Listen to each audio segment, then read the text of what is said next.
Going. Gone. Ignition. Blast off. Hello. Hello. What's going on, y'all?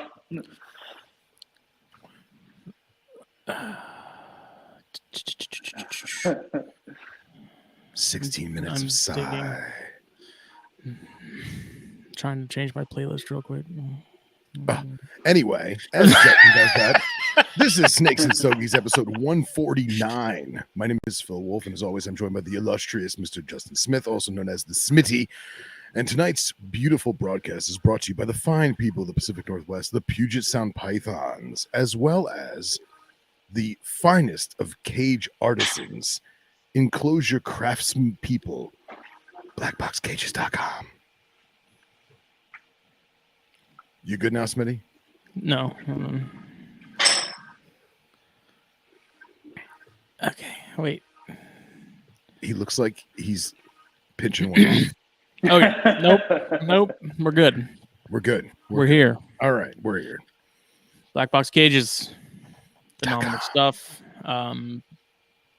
Dan Fox, who sort of watches the show and follows us and stuff, he recently got a black box and he's been posting about he put a Pantherophis in there and he seems to really like it. It looks really good. So nice. Keep the videos and pictures coming because I like to see how people set theirs up. So I actually have pictures and video that I forgot to send you because I was going to show it last week when I got them.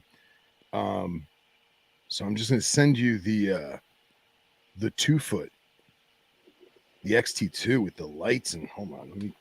Excuse me. Yeah, while you I didn't even send me those like without like when we weren't recording. I know. I messed that up. So let me pull this out of my hat. Hold on. Facebook Messenger. All right. You're woefully ill prepared. Oh, story of my life, man. Story of my life. Why is it not? Oh, I know why. That's when I opened the program. Usually. So I got 3 XT2s from BlackBox, and they came fantastically packed. I have photos. Hang on. Where the hell is this photo? There we go. So check out them apples. Whoa, so that's a cool case. Yeah, man. And so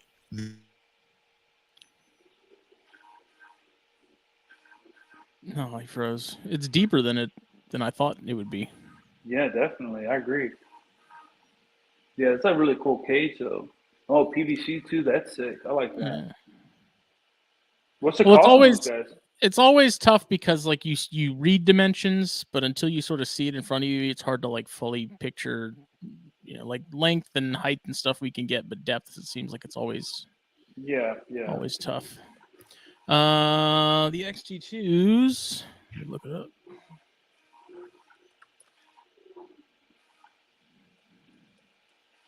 Bill, are you back yet? Or is he gone? Damn. XT2s.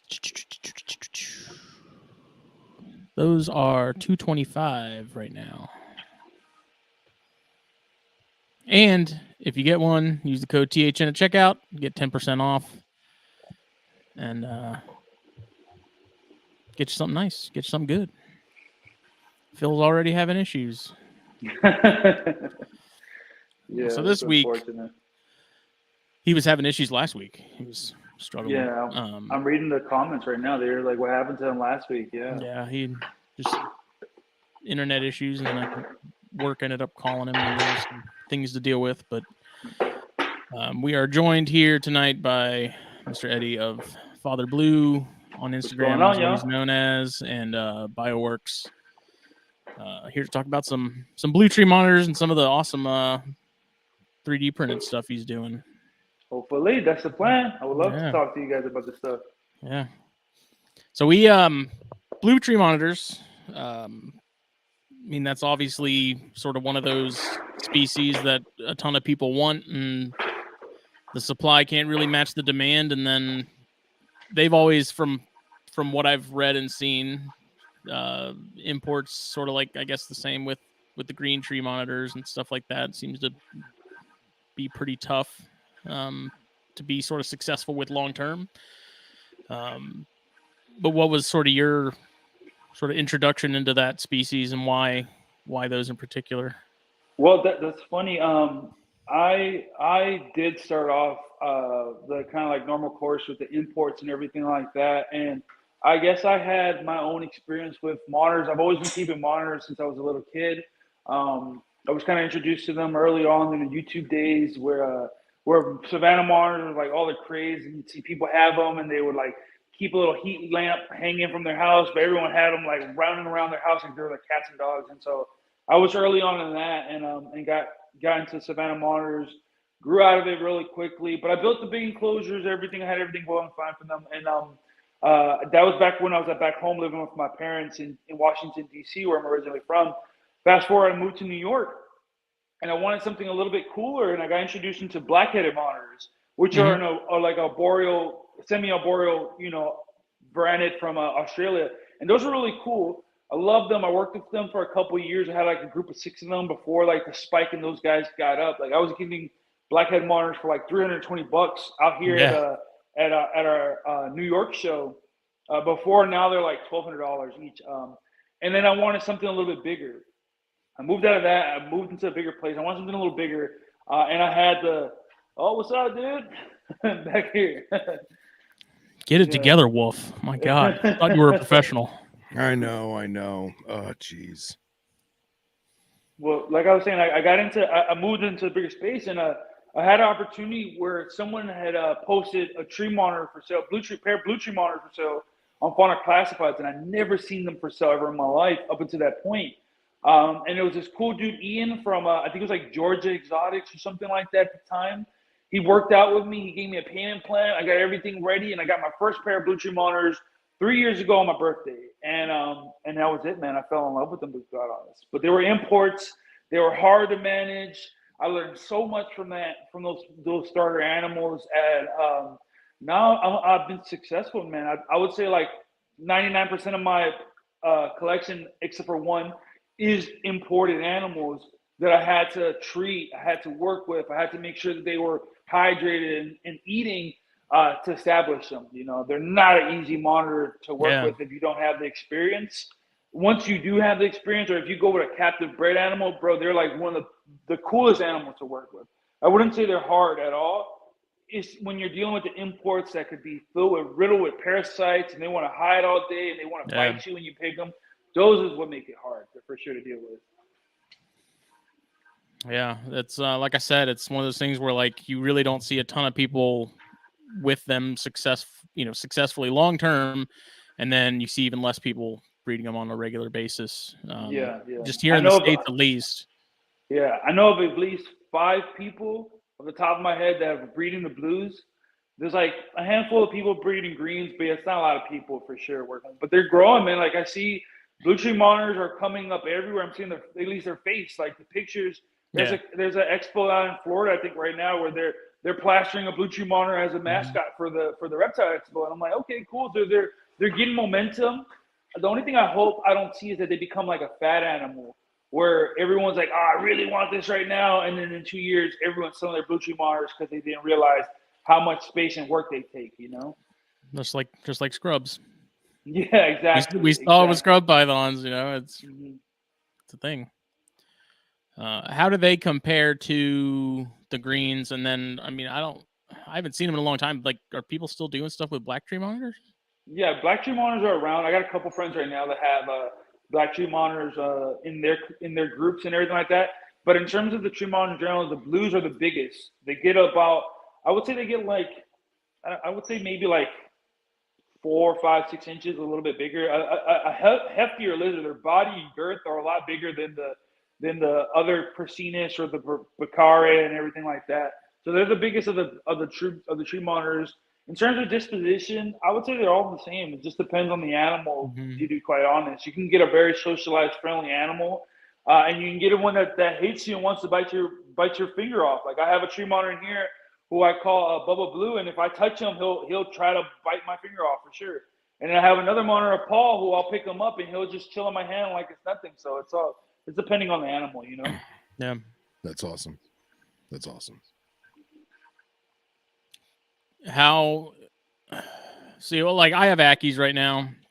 I really would like to get some Kimberly rocks. Like too, man. if I had more space, I'd definitely be getting more hardcore into the smaller species of monitors and stuff. But it's also seemed like, and a lot of this stuff could be completely false. I know there's a ton of disinformation in terms of like taking care of these things, just similar to like green tree pythons, because being more of a snake guy, that's kind of how I relate things. But yeah, it's always, from what I've seen and read, it sounds like consistently the tree monitors, be it the blacks, the greens, or the blues, socializing them seems to be a much longer process than what you see with some like the Australian Odatria and some other stuff. Is there any basis behind that?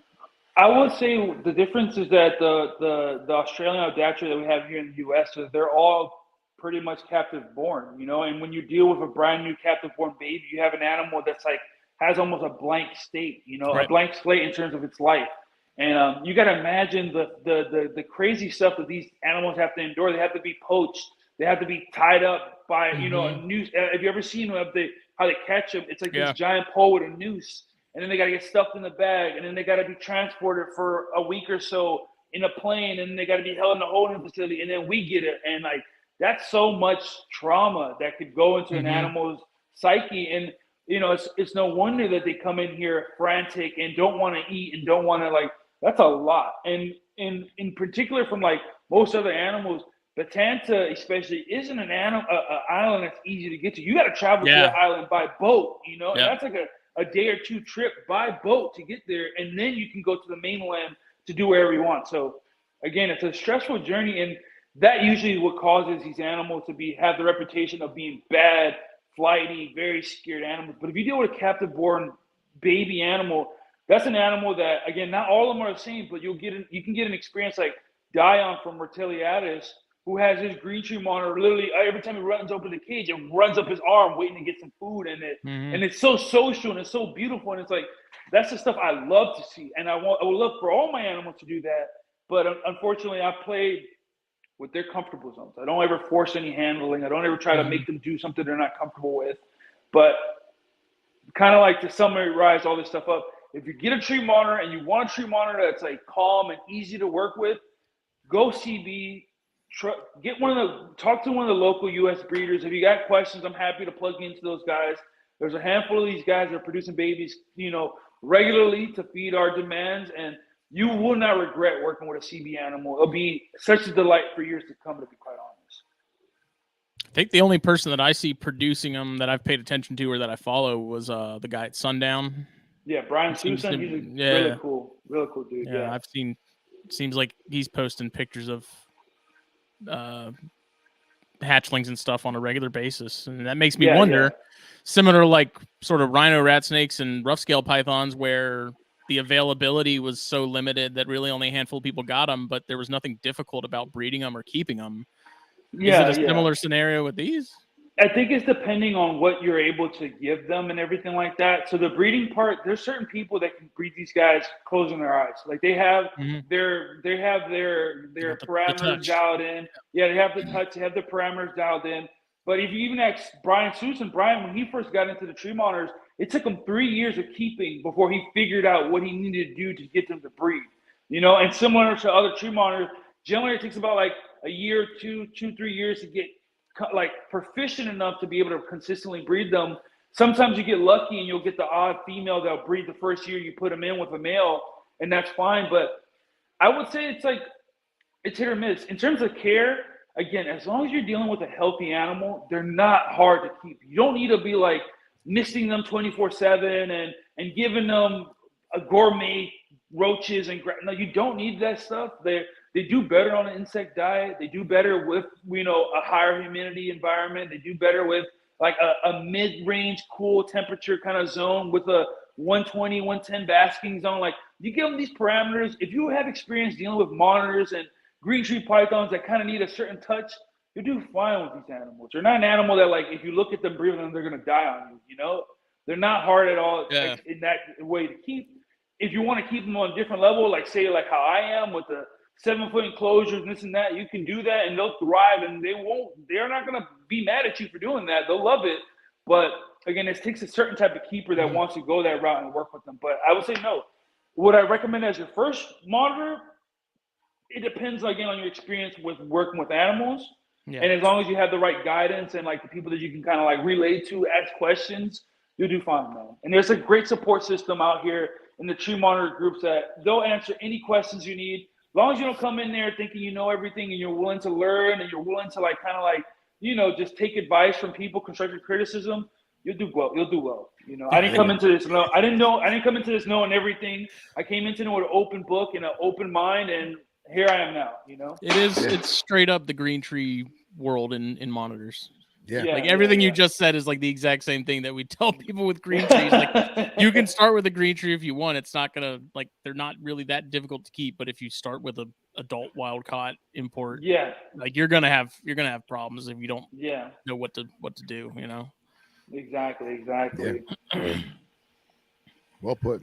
So when I lost my internet just now, did I miss like intro and like how you got into it, or have we got there yet, or no? Yeah, I kind of mentioned a little bit about how I can rephrase it a little. The Cliff Notes version is what we did. I just didn't know if you just got into tree monitors as like your thing, or if you worked with other stuff in the past. I've worked with monitors for the most part in terms of animals. Like I was a big boa guy for a little bit. I didn't mention that, but I was a big boa guy for a minute. But my first animal ever into the reptile world was a Savannah monitor.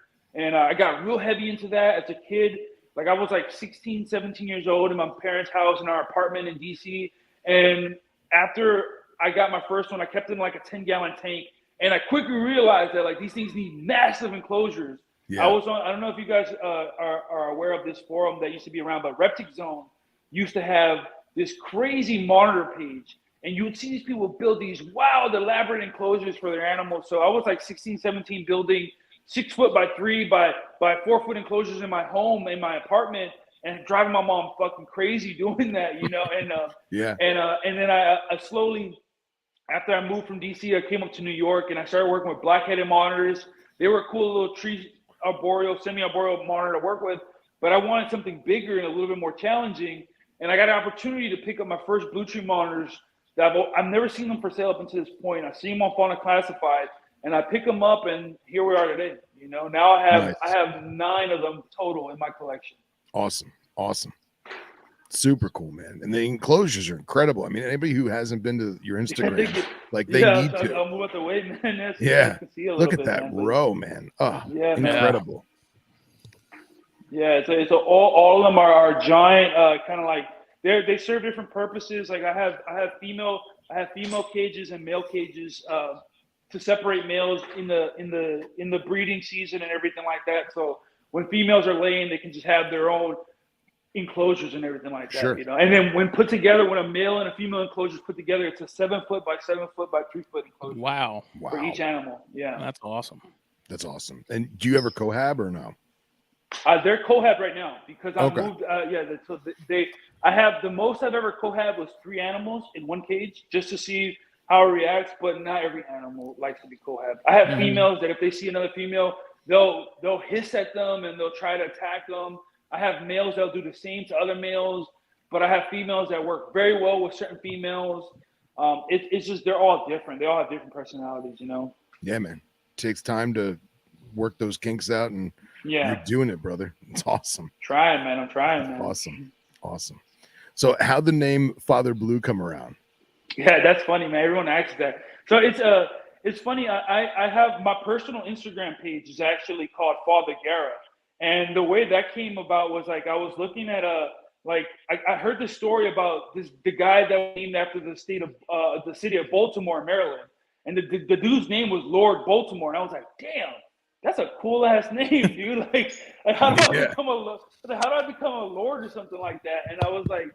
I found out, unfortunately, I'll never become a lord, you know? So I was like, Well, I in here in New York in the street fashion scene, there was this guy going around that everyone was calling him Father Steve, and he was like a big fashion critic in the world and everything like that. I was like, damn, Father Steve sounds fucking sick too. Like, so I pretty much put my name on Instagram as Father Gara, and when I got real big into tree monitors. I was like, well, I'm already using it on my other Instagram. Let me use it on this Instagram and Father Blue Tree Monitors.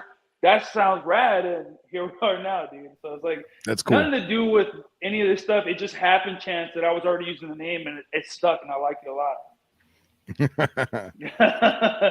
What's actually interesting is after the show, I'll send you a link. So my mom found this website. It's like it's an organization, I think in Scotland, that is about preserving like Scottish heritage and Scottish lands. So they raise money to like keep these lands where you buy like 2 inches of land, and because you own land, you're a lord or a lady. Yeah, exactly. You got to do it, man. You got to do it, Lord Eddie. You got to do it.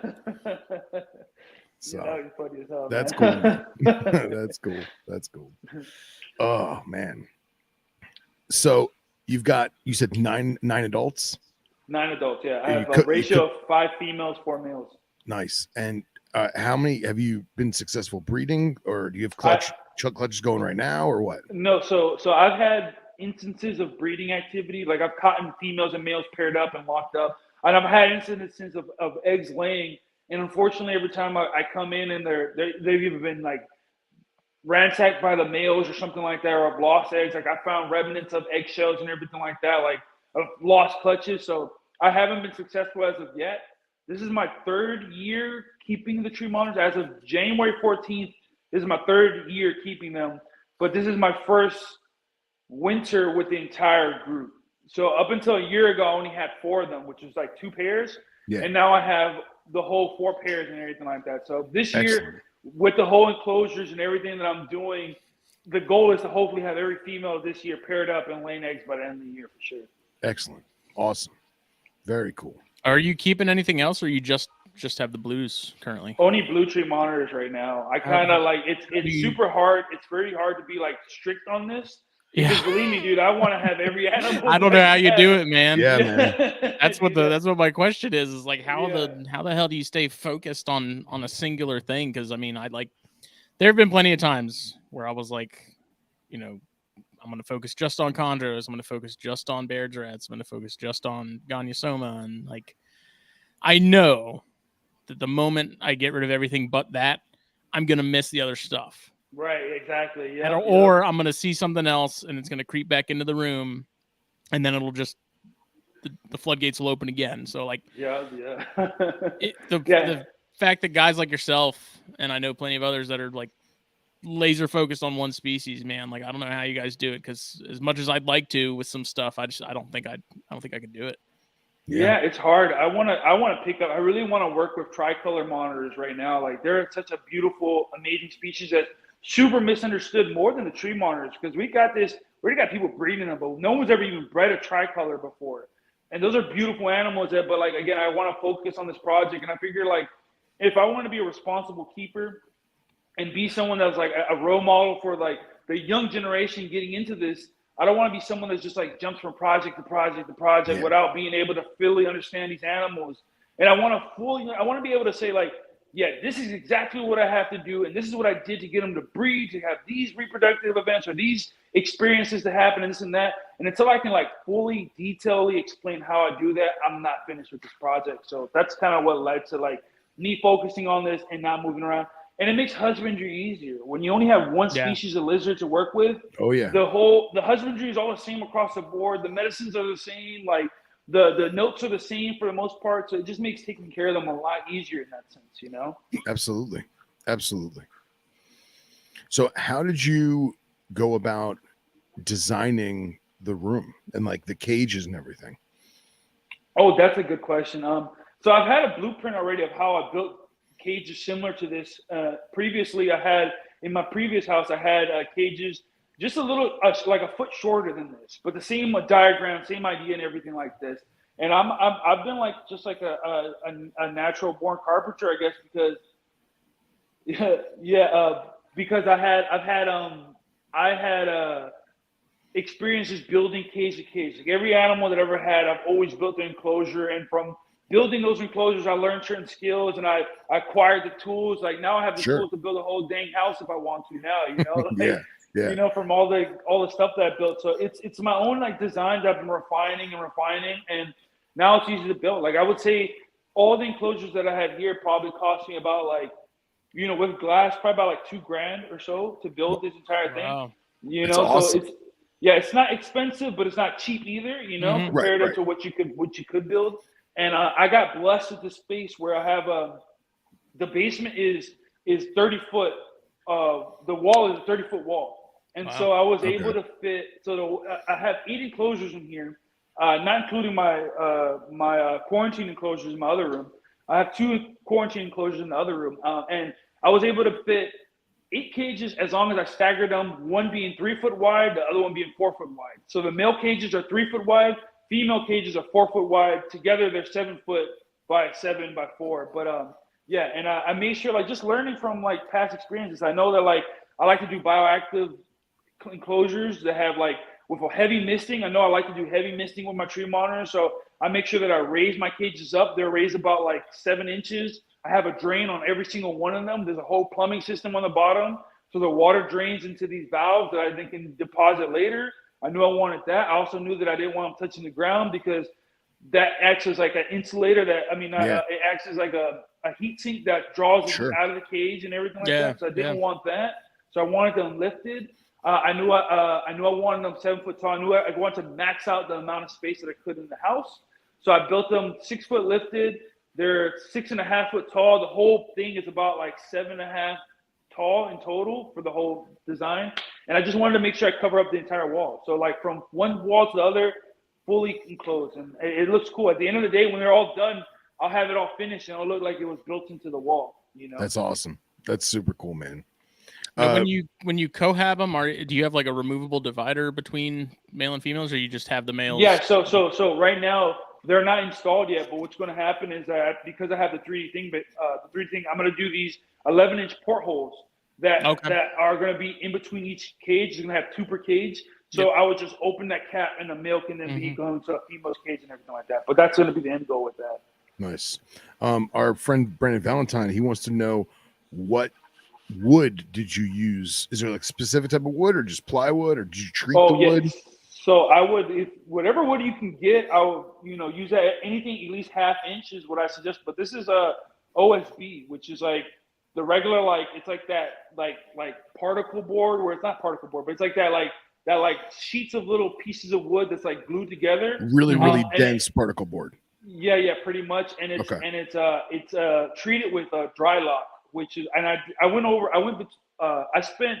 would say I spent more in dry lock than I did in wood to seal these. I believe it, man. That's awesome. Yeah, I went through 3 5-gallon buckets of dry lock to make sure I had like 6 coats per enclosure, plus silicone at the bottom and everything like that to make them completely water sealed, because I want to have these cages for quite some time.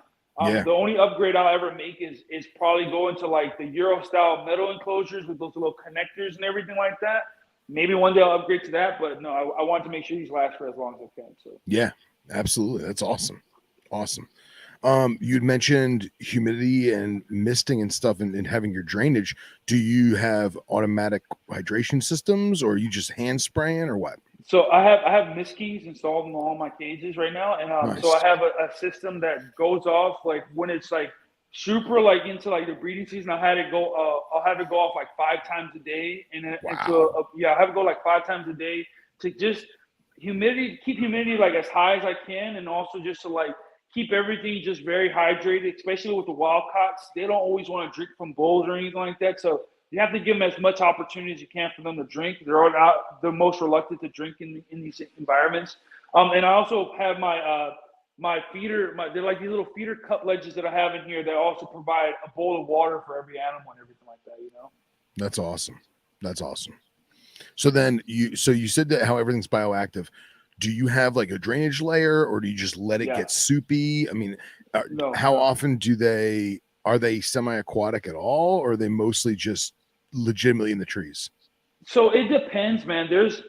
it's hearsay. So I've read reports from like the Bronx Zoo that shows they had reports of their blue tree monitors, because I've seen the Bronx Zoo exhibit. They have like a stream that they built inside of their enclosure, and they have their tree monitors like foraging through the stream to get like little, food and everything like that. And so there's that instance.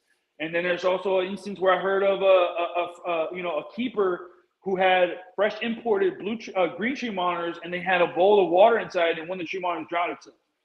And so I'm like, okay, yeah, wow. I'm like, wow, that's a scary thing. I've never given these guys like a big basin to have that much water. But I've put them sometimes in the bathtub to like just wash them out and they can hydrate. When I'm like cleaning up enclosures and I can't keep them in that enclosure, I put them in a bathtub to like hydrate, soak up and everything like that. And they'll swim. I see them. They can obviously swim like an aquatic lizard in some way.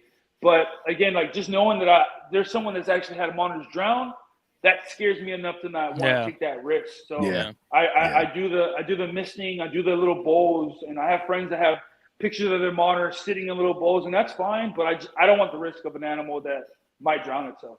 Yeah, it's not worth it, man. I get it. Yeah, that's awesome. So when you're not putting them into pairing mode, do you simulate, like, are you kind of going for what a lot of guys do with carpets and stuff, where like they have a wet season and a dry season where maybe food gets cut back at a certain time of the year? You keeping them drier at that same time? Like, are you trying to simulate that? So I've tried all types of different simulations for breeding. I've done the 1 month, 2 months of like low quantity food, low heat, and then let them like kind of like not starve but just lean out a lot, and then have a winter heat up, and exactly, and pump the heat up, and then give them a lot of food and everything like that. I've done the heavy misting where it's like dry season and heavy misting and all this other stuff. I've done all those type of iterations. I've even experimented with keeping monitors where I have 2 breeding pairs in a cage that has an open screen, and seeing what that affects, like one breeding, what happens. That was a cool experiment. And I saw that when one pair of tree monitors was breeding, whatever pheromones they were releasing caused the tree monitors next to them to breed at the exact same time. Wow. So that was a really cool thing that I had discovered. I documented that.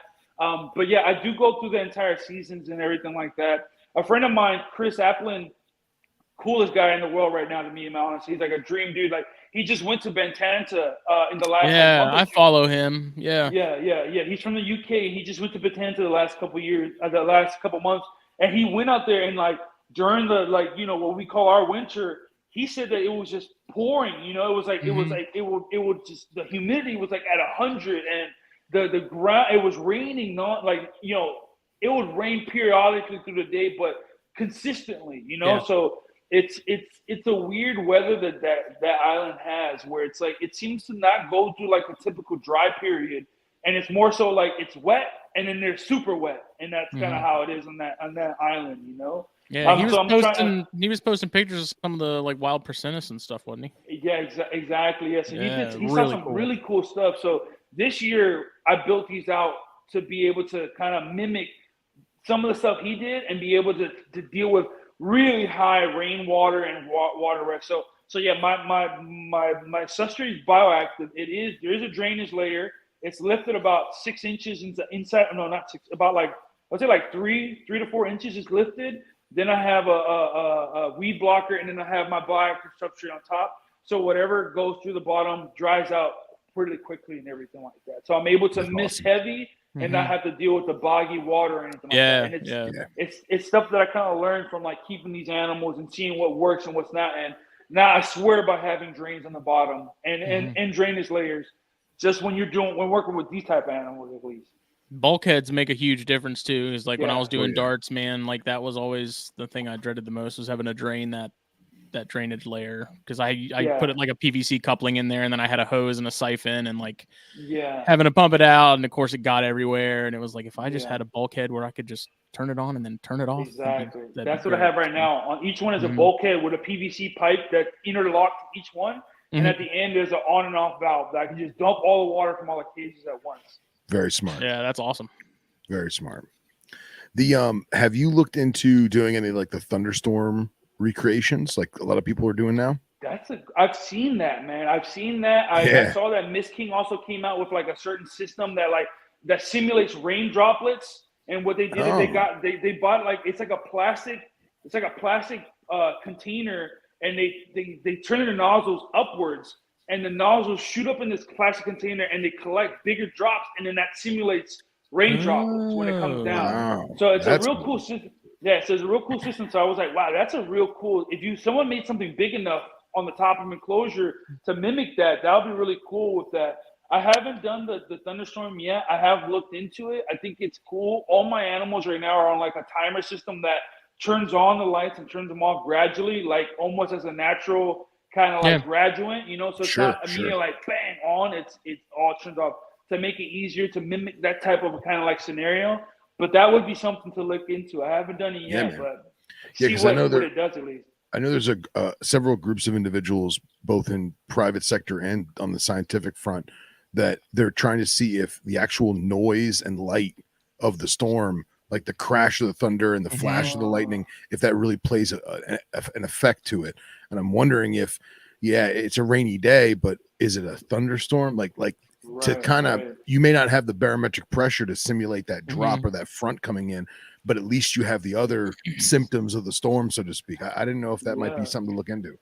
I mean, it could be, because you got to think about it. That could be like an onset to like, hey, this is the wet season where we're going to be the most plentiful of food. Like, we know when the thunder comes, it's time to eat, y'all. We're going to have babies. Let's have babies. Like, who knows? That could be something that could be instinctually happening in their brain. And I'm always down to like, you know, to experiment with the animals. Like, that's the one thing that I have the freedom of. For having so many animals, I can do different things and see what different stuff happens between animals relative to other people. You know, if you only keep one or two, you know, that could be something I could look into in the future, man.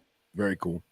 What about our friend Patrick wants to know, what about UVB and UVA? All of them have UVB. I swear by Arcadia. So I keep Arcadia lights in every single one of my enclosures, T5 bulbs, as well as I do an LED full spectrum strip in the inside. Nice. Now I've looked onto the advanced Reptile lighting page on Facebook, so I'm a big fan of that page, and I've always been on that. And I did I don't know the scientific benefits of the LED lights to the animals. I know they see a different spectrum than I can see and everything like that, and it is beneficial in some way. It's beneficial to the plants for sure. And so I keep it in there just as an added measure from them. It doesn't hurt, so I'm like, why not use it, you know? Oh man, Phil went to sleep. Yep. Yeah, man, imagine where we're going to be in the next 10 years in terms of technology and stuff. That's what I'm saying, man. I feel like we're way behind the curve in terms of fish and aquaculture and stuff in that regard. But it's like, like I was unaware that Miss King had even come out with that, you know, that new thing. It's a newer system that I saw recently, but like there's even forefronts. Like, I follow this gentleman. I wish I knew his name right now because I love to shout him out. But I follow this gentleman online on Instagram who's working on these crazy project boards that have a crazy sensor system that displays. It's like a hydrometer. It's also like a temperature sensor built inside. But you can connect it to Wi-Fi and it'll give you and simulate the data of any country point you want in the world. You know, and so you plug it into this chip, and then you plug up your thermostat, and then your thermostat will then configure itself to whatever that weather pattern is in that area. I'm like, wow, this kid is thinking about stuff that I could only imagine I would love to have here, you know, in my facility. So who knows what's going to happen, dude? Who knows? Yeah, well, we've talked about how nice it would be to have something like that. I think a lot of people have, you know, the NPR guys and us as well, like how cool it would be to be able to have something where it's like, instead of going and regularly checking what the weather is in New Guinea or, you know, whatever part of Australia you might be having something, to have something that maybe not necessarily in real time, but relative to what's going on over there, you know, adapt temperatures and light cycles and humidity and stuff. Be so cool. Yeah, even Focus Cube, I mean, I don't own any of their objects, but I've seen what they're doing. They just came out with a crazy enclosure that has like this fan system inside of it with all these temp systems, so that it creates, like, they plug in whatever temp zone they want, and it makes sure that it sprays at this time, or releases the air in this time and cycles the enclosure so that it keeps up this temperature. Like, that's amazing. I love seeing that tech. Like, tech is so cool, and I want to implement it here as much as I can to just see what happens if I can create a better environment for the animals or not, you know? Very cool. It's just going to be interesting to see where we're at, you know, like I said, inside of the next 10 years, but I mean, even in the next 5 years, like, yeah. Wild. Or even now, so many people are taken from the aquarium world, you know, like Odyssey lights and cycles. Well, that's what I was saying. Is like aquaculture is so far ahead of every, you know, in terms of like what, in similar to what we do, you know, they're way ahead of the curve on that front. Yeah. We're only now just starting to catch up. Yeah, man. Who knows moon phases and lightning, you know? Yeah, right. Who knows? That could be something. Imagine if we can build something that can like mimic barometric pressure and mess around with that, dude. Like, what would that cause? You know, like, that would be crazy. I mean, and dude, Oh man.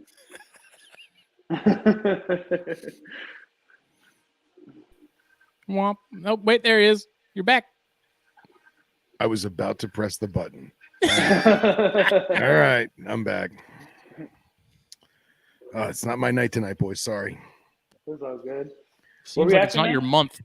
Yeah, right. Jeez. It's all StreamYard's fault. I hope you're listening. Phil, what were you about to ask me? Now I don't even remember. We were talking about the lights and the moon cycles, and you were saying is your enclosures are in the basement, right? Right, yeah. So you probably, if you had, I don't know how you'd have to. I'm sure you'd have to get permits and whatnot for digging up, you know, foundations and whatnot. But I bet you there's a way for you to pressurize and depressurize that basement way easier than someone could do in like a house. Yeah, I can imagine. You know what I mean? Right, just because you're already underground, you already have a pressure system. I mean, I'm sure it would involve some kind of fans and probably some kind of air sealant on the door to the basement. I don't know, but that would definitely be something I would look into. It would take much. Like, I'm not a gynecologist or nothing, but I don't think that you know, I don't think it would take much pressure change to trigger something, you know, even if it was minimal. Yeah, I don't think so. Like, I come from the cycling world, and in that world, there's a lot of like hardcore cyclists that invest in like altitude chambers, and they're like little tents that they'll sleep in that get pressurized so they can sleep at night with like a harder pressure on their lungs so that they can go out and ride harder or faster because they're training their lungs to take in the oxygen easier. So building something like that, I'm sure if you could build a tent that does that, I'm sure you could build something here that does something similar. Yeah, that's actually brilliant. That's awesome.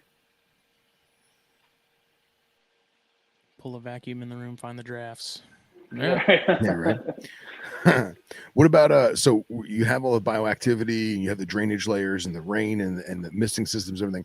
What about live plants? Do they destroy them? It depends, man. I've tried so many different species of plants. I've tried bird of paradise. I've tried money plants. I've tried bamboo. I've even tried growing regular grass inside the cages and everything like that. And for the most part, the only plant that seems to survive is pothos, man. So I could put a whole load of pothos in there. And that'll do fine. But they rip it to shreds. I've actually caught them. They'll bite the leaves off and just throw them to the ground. Like, they don't eat them. They don't want anything to do with them. They just bite them and throw them to the ground, or they'll sleep inside of them. Like, they'll literally plop right on top of them, make themselves a bed because maybe it's a little bit more comfortable and sleep on top of the plants. But they don't. They tear everything up, man. Honestly. If I go Bothos, buy another one, you rich motherfucker. That's crazy, man. And the fact that they don't eat them, you know, because you hear about certain monitor species eating some kind of, dare I say, vegetables and fruit, you know, whether it be like rotten fruit, fermented and stuff. Like, I think there's some people in zoos that like feed, you know, certain melons to them and whatnot. The gray monitor from Indonesia is reported to eat fruit. Yeah. And I know like there's a bunch of obviously it's not in the same category of animal, but like I know a lot of tegus will eat like peppers and some like those are the raccoons vegetables. of the reptile world. They'll eat anything. That's true. But so you'd mentioned that they're primarily insectivore. What are you feeding them? I'm lucky enough that I breed a lot of my own bugs. So I'm able to breed my own steady supply of dubia roaches. I breed my own supply of superworms and mealworms. I keep crickets. I don't breed them. I buy crickets and feed them those as well. And then I also breed grasshoppers. And so I have a big room set up for the grasshoppers that are giving me a continuous supply to feed those. And that's like their main staple that they love to eat. And they go crazy over it.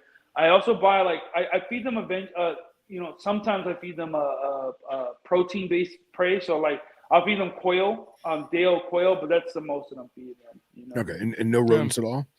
I stopped the rodent stuff like I would say 4 or 5 months ago. I stopped buying rodents for them just because I was reading the information on how high fat the content is on that on those in the animals, and tree monitors are so easy to become overweight. I have an overweight monitor that's taken me like a year to slim him down to a position where he's like comfortable weight and not overly excessively fat. Because the males would just gobble up anything, and so I want to prevent that. I want these animals to live a very long and healthy life, and so I moved over to more of an insect based diet for the most part to help with that. Can you feed your animals rodents and things like that? I always offer rodents to fresh imported animals if I get them in, just to make sure they eat, because those aren't the most quickest to want to pick up a roach that they've never seen. Right. Yeah. They'll more likely eat like a chick or they'll eat a mouse. So I keep that stuff in handy for those type of animals. But for the most part, everyone else here is eating straight up insects, Have you tried like quail eggs? I've never tried quail eggs because I don't know where to get them from. I live in New York, and so it's just not the easiest product to get for me here, So I've done regular scrambled eggs in the past, and they'll gobble that up. They love that stuff, but I keep away from it just because it's, first off, eggs are like $10 a carton now, so I'm not spending that. I'm not spending on the tree monitors, and it's just, again, high fat and everything like that. I'd rather them on a lean insect diet, and that's working for me right now. Sure. I would assume that them being a much more arboreal species, that it doesn't seem that far fetched that they'd find a bird's nest and take down some eggs, with the opportunity. No, it's fun. Yeah, it's funny you say that. I had a friend of mine tell me a story last night about how he was introduced to the idea of them being big bird nest raiders, and how he was telling a story about how he had an animal that was hard to eat, and one of his mentors told him, if you want your animal to eat, put whatever food item you want him to eat inside of a bird's nest and watch him go crazy. And he mimicked that. He put a bird's nest inside his cage and put day-old quail, and his animals went wild, ravaging the bird's nest to get the food, whatever it was they wanted to eat inside of there. So there's that theory that's behind it. I've read reports though where they've opened up seen the gut contents of tree monitors, and out of 20 monitors, one monitor had a mouse inside of it, but the rest of them had all katydids and grasshoppers and sick insects. So they're mainly insect eaters. I'm sure they're given the opportunity, they probably would eat birds and everything like that, but for sure. Very cool. Very cool. And you, with your newest venture that we're going to get to in a moment, I'm sure you have ample opportunity to simulate nests. Oh, definitely, man. I have ample. Yeah. I could do a lot of cool stuff with this stuff. Do you want that to be the segue? Yeah, you want for sure, man. That's cool. So why don't you tell us all about Bioactive Works?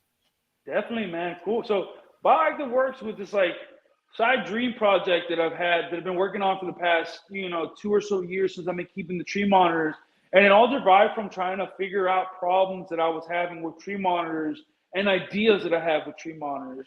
When it comes to my ideas, I'm very strong-headed on when I find something I'm sticks, I'm all right, I truly believe it. Unless proven otherwise, I'm going to believe that idea.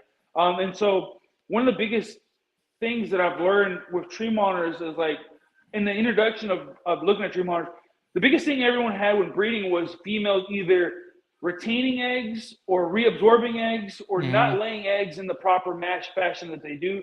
There's certain OGs out there that use nest bins. They're it's a bin at the bottom with a heat pad and it has a piece of wood on top and a hole, and they'll use that. And I'm all right, cool, that works for you, sure. But they're also keeping the tree monitors in 4-foot high enclosures, nothing too big. So the tree monitor doesn't have much space to climb. It sees the bottom. That's its nest option. Cool. That's probably why it's using it, in my opinion. Right. Now, I read a report in where someone had mentioned, it was like, the report's like 20 years old or something like that. And they reported seeing green tree monitor hatchlings coming out of a termite mound. And they saw like, it was like a couple of tree monitor babies emerging from a termite mound. And after studying the tree monitors, those babies stayed near the termite mound for a couple of days to eat the termites as food until they went off into the wild and did what they want. That's the only ever report of any tree monitor of a clutch ever being found in the wild. They didn't find the eggs; they only found the babies. But that was the only report of that ever happening in the wild. There's no reports of how they lay or anything like that. Chris, when he was out there, did a lot of field research and found that these tree monitors aren't laying in the soil, because the soil that he found in Batanta was hard packed clay. It was too hard for an animal like a tree monitor to go inside and dig. And to figure, like, with how much rain was coming down, if any animal would have laid eggs in that ground, the chances of it flooding and dying are very high. Right. So the two options that he found when talking to the locals, he said they think that they're finding eggs inside of like hollow trees or the termites. So those are the two plausible scenarios, and so where they're laying eggs. And so that's been the forefront of the entire Bioactive Works. For long story short, I've been wanting to mimic the style of egg laying, arboreal egg laying for these tree monitors. And so it pushed me onto this design of like making a nest box that mimics a tree monitor termite mound, to see if I can have my animals reproduce in a semi-natural way. And that came to design of something like this. So this is like a prototype of the first nest box that I wanted to do. And it's patterned and everything like that. And I have entry holes for the animal to go into and lay. But the idea is that you pack it full of dirt, and the tree monitor has entry to lay inside, and it lays inside the egg, and it's protected and everything like that. The reason why I highly believe tree monitors are laying in termite mounds is because when you think about the composition of a termite mound, termites, for the most part, are only eating organic matter like wood, like decaying plants and everything like that. They're not necessarily going out eating like carrion or protein or anything like that, right? And so if you were to break a termite mound, and dig a hole in it, the first thing the termite's going to do is going to repair that hole, right? They're going to repair that hole because there's a breach in the hole, and they're going to repair and fix it. And when you think about like all that movement from all those animals inside of there moving inside that thing, that's creating heat that's perfectly sealed inside its own ecosystem. And so if something like a tree monitor were to lay, it has the perfect incubator, natural incubator, that it can lay eggs in, and they're going to be protected by any wild animals, for the most part. So that's where this whole led to. So this is the first iteration of it, the first prototype that's led me on a journey to build. If I may, not to interrupt you, but for those of you driving to work listening to this, so Eddie's holding an ostrich-size egg, basically what the xenomorphs pop out of. Yeah, exactly. It's basically an ostrich egg, and it has multiple entry holes like you'd see on a bird's nest, but it also has almost like a Swiss cheese kind of honeycomb patterning to the outside to give it texture. And that's for aesthetics. That's it. Yeah. But that's the prototype that led on to making the final. This is still a prototype, but what's the final version of it's going to be, which is this is one of the models. This is a 21-inch. It's a 21-inch, tree monitor arboreal nest that I've been building. And so it's an arboreal nest for any arboreal species that you want to try to witness and see if they'll naturally lay in this type of an, kind of like object. But again, 21 inches tall. I think it's like 12 inches round, and it has 3 entry holes, one on the top, so you can pack it full of dirt. And the tree monitors nest the same way they would as a nest bin. It'll be packed to the brim. If you put it up higher, it's going to obviously kind of retain the same ambient temperatures of whatever your enclosure is going to be. And hopefully with this design, I'm going to be able to experience natural egg laying behavior from my animals. And I want to see other people use these as well. I've already been contacted by multiple people in zoos that want to try out this project because they've been waiting for 2 years of me developing it to like perfect it. I'm like, this is my baby right here that I've been working. Everything's been working towards this right here, That's incredible. And again, for those listening, he's showing us a 21 inch tall, basically the same thing I just described, but it's a oblong beach ball sized fake nest. It's incredible. Absolutely Yeah, awesome. that's one of the projects I like kind of like was the leading motion for Bioactive Works, and from there I developed other little objects like I'm pretty much known for my feeder ledges, which are a, a tool that I developed to help me feed my tree monitors and see what they're eating. Because the biggest thing with these animals is that like because they're arboreal, I don't want to just throw crickets in there and not know where my crickets are. I can throw in 100 Right. crickets, and then 99 of them are going to be in my house. You know, they're not going to be in a cage, and the animals aren't Yeah. going to eat them. And so I developed this so that I can put deli cups inside of them. And I have my deli cups here. I'll show you. But I'm able to. What these things have like a fixture that you can plug them up to any sort of wall or branch or anything like that, and then you're able to use deli cups. So then I can feed crickets in the long one. The crickets can't jump out of the long one, or I can do a short one and I can feed them worms, dubias, or even water. And so this tool was more so developed so that I can feed and give my animals water without having to worry about are they eating, are they getting the nutrients they need, and I can keep track of what's going on in their kind of like micro environments, the best way I can. Other objects awesome. Other objects I recently released out the hide, and this has been like one of my favorite things to develop, kind of similar, inspired from the tree monitor termite mounds, but this is just a hide. I use this in every single tree monitor now has it, and since introducing these, they use this as a place to sleep. They'll go inside. I can literally show you that most of them are inside of their hides right now at the nighttime. They'll go in there and retreat and lay and like just chill, and that's kind of what we're doing, man. I'm pushing the boundaries as to what's available to us keepers, because I mean, for so long you look at the same thing. It's like cork bark this, bamboo this. There's no one really doing like really naturalistic looking, easy to use, easy to clean products, and I'm over here trying to carve my way in that market. Yeah, absolutely. Well, I mean, there's like off the top of my head, I mean, there's a ton of species outside of tree monitors that would use the hell out of those things. 100%, 100%. I have people that use the feeder dishes to feed lace monitors, to feed they feed them salads to their vegetarian animals. People use them for sugar gliders to give them water. Like, these products are versatile, man. And I had someone contact me earlier saying that, dude, that would be the perfect nest for a bird. I'm like, well, I didn't even think about that. A bird would definitely nest in that. Why not? So right now I'm using my platform to spread it out to my community, but my goal is to get it outreach to different people. And so far I've been to, my products are in Japan, they're in Germany, they're in France, they're in Sweden, they're in Spain, they're all over the US. Like, it's growing. They're in Canada. I'm in Hawaii. Like, I have products all over. I have people in Australia right now contacting me that they want some of my stuff. So it's growing slowly, and the support from the community has been super amazing. That's awesome. And just going back to that, you had mentioned that the honeycomb Swiss cheese appearance is aesthetics. I noticed on the hide you can see light coming through it. Is that done on purpose to kind of like make a diffuser? Okay, cool. It's done in purpose to help. It's more so a barrier for them, so that they can also be like protected from like my visuals. They can see you, but you can't see them, kind of thing. Exactly. So it kind of helps with that sort of like comfort. That way, if I'm coming in to get them, they're not startled. There's just a hand inside of the cage. It also benefits when like I'm misting. They're not just completely like sealed inside this area and not able to get humidity. This exposes them a little bit more. So maybe if one animal is more comfortable drinking inside the hide, it's still able to drink water due to the misting system and everything like that.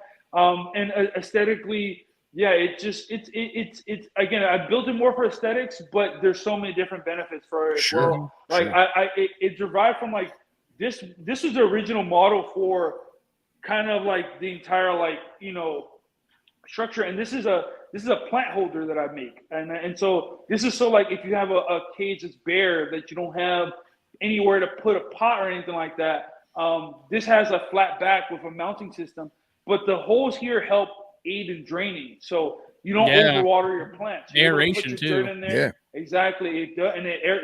Aeration, draining, and it just helps everything breathe a little bit better for the plants. So. That's awesome. Then so I took that idea and posted it in the hides, and the hides look badass, but they also work very well for what they Yeah. do, you know. Yeah, and I noticed you have different colors. You have blue, like a tan color. Have you Yeah. noticed a preference or different reactions to different colors, or no? Everyone likes the natural colors for the most part. Oh. They want, because most people like to do. Oh, Well, you're talking about for I meant the animals? lizard. Yeah, I meant the lizards. Oh, yeah, Both. That's a good yeah, question. both. Why not? I would say from the animals, the brighter colors scare them more than the neutral colors. Okay. So I noticed when I put in one of my hides, the blue hide that I showed earlier, when I introduced that into a cage, one of my animals was a lot more hesitant to use that, right? And so when I put in another cage, the animals weren't hesitant. They went inside it immediately. They were like, "Oh, it's a place to hide. Fine, no problem." When I put a green one inside of there, a more neutral color, it then went inside of there. It had no problem going inside there. It wasn't afraid of it or anything like that. It might have been just from like how intense some of the colors might be Sure. that might scare off certain animals. It's also probably you got to think blue is like one of the most rarest colors that you'll find in the natural world. Oh yeah. So maybe for some animals to see something that intense might have scared them. But no, I actually like to use certain colors, like bright colors. Like for example, when training animals to eat, I'll use a color like this neon yellow, right? Or I'll use a white color. And these colors then the animals will associate with like, oh, if I go to this ring, there's most likely food. And so when I have a ring like this in their color, I'm able to train them like, hey, this is the color that you're going to associate with when I'm going to feed you. And they associate that well. So whenever I move that into a certain spot and put one of these like bright colored ones, they'll know that that's going to be a feeding spot for them, you know? So that's one of the things that I did observe using the brighter colors that I introduced for a little bit. But with the hides, not so much. In terms of what customers like or people that like them, the more natural color tones are what people usually go. The greens, the browns, those type of color. I make them in glow in the dark as well. People like that. I've had people also like request certain colors like purples and pinks, and I can make the sky's the limit for availability of what you want, you know. Mm-hmm. Super cool, man. Super cool. So how many 3D printers are you working with then? I own a print studio with 8 printers right now. Oh, so I'm able to, so I own 8 machines personally that I'm able to like, because the Bioactive Works is like a side thing, you know. It's like it's something that I developed because I got into the animals and everything like that. So a lot of like 3D design for clients and 3D modeling for clients, architectural, prototyping of designs and stuff like that is what I use those for, you know, to get business out from those. And I just happenstance to have the printers to help me utilize them to make products for Bioactive Works, which I'm trying to grow. But we just invested in a kiln as well. So we're trying to go the route of making these products in the ceramic form because I want something that maybe can hold heat a little bit better. Not saying that the plastic doesn't do a great job, but I think something that's a little bit more heftier, maybe something made out of ceramic or porcelain might just do a little bit better of heat retention and draining, you know, or holding humidity better than something like a plastic. So that's the next endeavor that we're going into, messing around with plastic, with ceramics and porcelain and stuff like that. Yeah, it's actually funny that you mentioned that. I was going to ask you, so it's not that popular in the United States, but in both Europe and Asia, in the terrestrial gecko world, they make these terracotta hides that are basically a rectangle, and on top have a basin for water. So what you do is you fill the top of the hide with water, like a water bowl, and then it slowly permeates. Exactly. And then it makes dew on the inside of the terracotta, and then the geckos lick it off. I didn't know if you would maybe even make some kind of lid or topper, maybe sold separately or whatever, that you could do to have dew inside. I mean, just ideas. Yeah, no, and then that's kind of why I want, like, and the idea for that came about because my girlfriend got a cool self-watering terracotta pot. And the way it works is like the outside is a glass bowl, you fill water, and it has a terracotta pot that you put inside that sits inside the water. And so the way it works is that the water seeps into the terracotta and then waters the plant. And I was like, whoa, dude, that's cool as hell. Like, maybe if I develop my hides like that, then I can get the similar action from, you know, watering them, mist them, and everything like that to keep humidity up and everything like ultimately, what I would love to do with like the arboreal nest project is to go from full term, like from laying to hatching eggs, all in that enclosure. And if I could do something like that, that would be freaking cool, honestly, you know? How do you mount those? There's 2 bolts in the back. So like it has 2 mounting holes in the back, like similar to, I don't know if you guys are gonna be able to see these, but similar to this, it has, where are they? This one right here, but that's like, it's a mounting hole right here. Oh, okay. You see here. Yeah. So the other ones are similar to that. That's how I have them right now, but I'm working on different iterations. Like what I really want to do with that project is to make it like a French cleat style, where you have like a pocket cleat everywhere, wherever you want in a cage. That way you can move it from like section to section in the cage freely, you know? That's cool. That's what I would love to do with that. I'm just figuring out what's the best way to do that without it being too expensive and easy to make and everything like that, you know?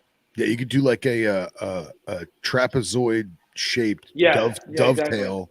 And then the actual hide like locks onto that dovetail. Exactly. Yeah, that's what I've been working on right now. And right now I think it's going to be like a second piece that you have to attach to it versus it being made all at one.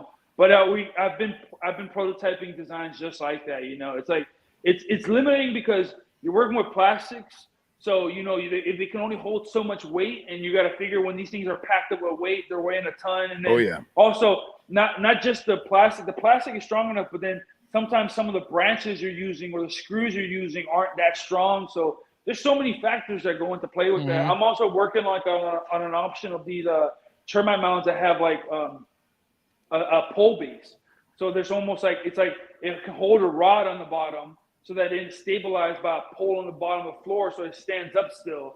And then you can like still mount it to the wall and everything like that, but that way it's balanced out and all the weight's being carried by the pole on the bottom. Yeah, like a skeletal structure. Yeah, kind of deal. It's like I'm just working with different ideas till one sticks completely, and I just want to make sure that I'm providing a perfect product, because I would love to see these in zoos across America and those hatching out animals or animals laying inside of them to prove my theories, you know. Yeah. It'd be awesome too if you had like a magnetic back that attached to the outside. So like when you have things like tree monitors laying, instead of having to pull it out and look through it, be able to just sort of pop it off and see if there's any action there. At least with snakes too.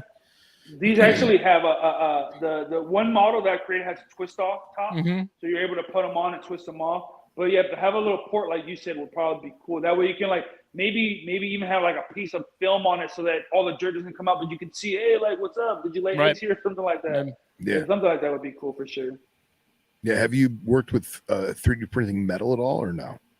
It's too expensive, but I know. You can 3D print titanium and aluminum right now. Wow. Yeah. I work in the bike industry. That's like what I've done for like the majority of my life, and so seeing that technology come through, I've definitely been interested in and been on looking at where that technology is going. And as soon as it's able to, like, I can afford it, believe me, I will. Right now, a machine like that's like $1 million for a machine that can 3D print metal. Fair enough. I don't got that type of money. I get it, man. I get it. That's still cool, man. That's awesome.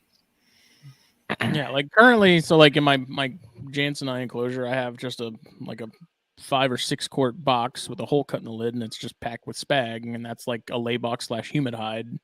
And in order to check to see if there's anything in it, I have to take it out, take the lid off, dig through it, and then put it back. And that's where the sort of thinking about the ability to just pop something off the front and look into it, because I use spag when it comes to like lay boxes and stuff, so I don't have to necessarily dig through dirt and things like that. But to be able to just pop it off and look and then be like, okay, cool, and sort of keep going and not have to disturb any of that. And I don't know. That's a good idea, man, because one of the things that the bigger breeders of the tree monitors, they've discussed, I've read in a lot of the comments, is that like tree monitors aren't dumb. A lot of us keepers, we tend to get really antsy and very excited when we know an animal's going to lay. And we go and check that lay box every day, every other day to see if there's eggs. And every time you do that, you're kind of re-saying to the animal, hey, maybe this isn't a safe place for me to lay eggs because this big guy's coming here and check it out every time I go in there, and to prevent that ideology or that connection with the tree monitors, something like you said that's easy to see without disturbing them might benefit them a lot more, Yeah, we used to mess with the one-way glass for some of the that's cool. Cordilla species. So like if you had like an underground burrow or a man-made underground burrow, on the outside you can see in with like a red light or whatever, a little red LED light, but on the inside the lizard just sees tinted glass. Yeah. So, That's cool. I want to do film. I want to do tinted film on this to make them more secure. That might be a good one. That one-way mirror thing might be good. Cool. And we didn't do it on the entire enclosure simply because we still wanted them to see us and become comfortable with us and stuff like that. But in the privacy of their burrow, where, you know, we would never physically be able to go in there. You know what I mean? Right. There's no reason for them to have to see us, and we could really get that nesting or that burrowing behavior as much as we could. Yeah, that's really cool. That's really cool. Yeah. So what's the next step? For the tree miner? No, I was saying with Bioactive Works. Oh, the next thing, I got a couple different husbandry ideas that I've been working on and everything like that. At the moment, I'm just trying to like get my name out there with it because it's a newer brand that's, you know, it's new to the scene. I'm only now producing stuff that more people are getting their hands on. So I want to get customer feedback on a lot of my products that I make. Like as of right now, like I make sure that every item before I present it out to the public, it's at least tested for like 3 to 4 months where someone has it or I use it and I make sure it works and there's no issues, all the kinks are out of it. And then I promote it on the website for sale and everything like that. So I just want to get my product in more hands so people can see what it's like having this object and see the experiences that they have with their animals so that I can like just better tweak it, like to make sure like, hey, maybe my hole should be like this big instead of like that big, or maybe I should do bigger viewing holes versus smaller ones, or maybe I should do smaller ones, or maybe these colors work better or this material is better. So I want to do more. I want to be more present in shows for sure, because that's the biggest thing is getting into shows and being a face and promoting that stuff face to face. Like I've been trying so hard to get into Tinley for the past 3 years, but that wait list is so crazy so that I can bend and talk to people and everything like that. But slowly but surely, man, I'm going to try to get my name out there more, get more of these products out more, hopefully get them on more talks to kind of like share what I'm doing with these projects and seeing if people take interest in them, you know, and go from there, man. Honestly, like right now I'm working with tree monitors, but I got people that give me ideas for tortoises, that give me ideas for hots, for even dart frogs and even inverts, like, you know, like spiders and stuff like that. So my brain is always running through, you know, with ideas and stuff that I'm making, and I'm developing so much stuff in the background, but I'm just making sure that I have like the audience and I have enough of a good like leaping point so I can show those things off so that people can be interested in them, you know? Hell yeah.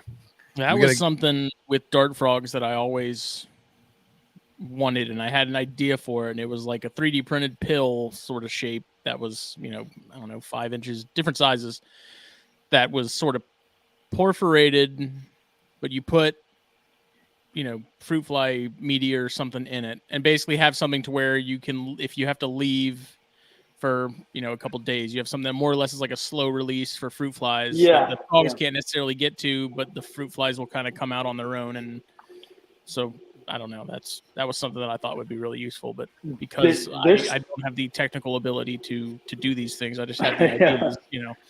Yeah. There's someone that recently released something very similar to that. I don't know if you've seen it in the dart frog. And I follow all the pages because I want to be like immersed in like the different tech that different people are working on. And someone, I believe he's like in Canada, came up with like, it looks almost like a gem. And it same way, it like explodes, and he puts fruit flies. He puts a handful of fruit flies inside him. He closes it and he opens it, and then the fruit flies come out of these tiny little holes that are on the top of them.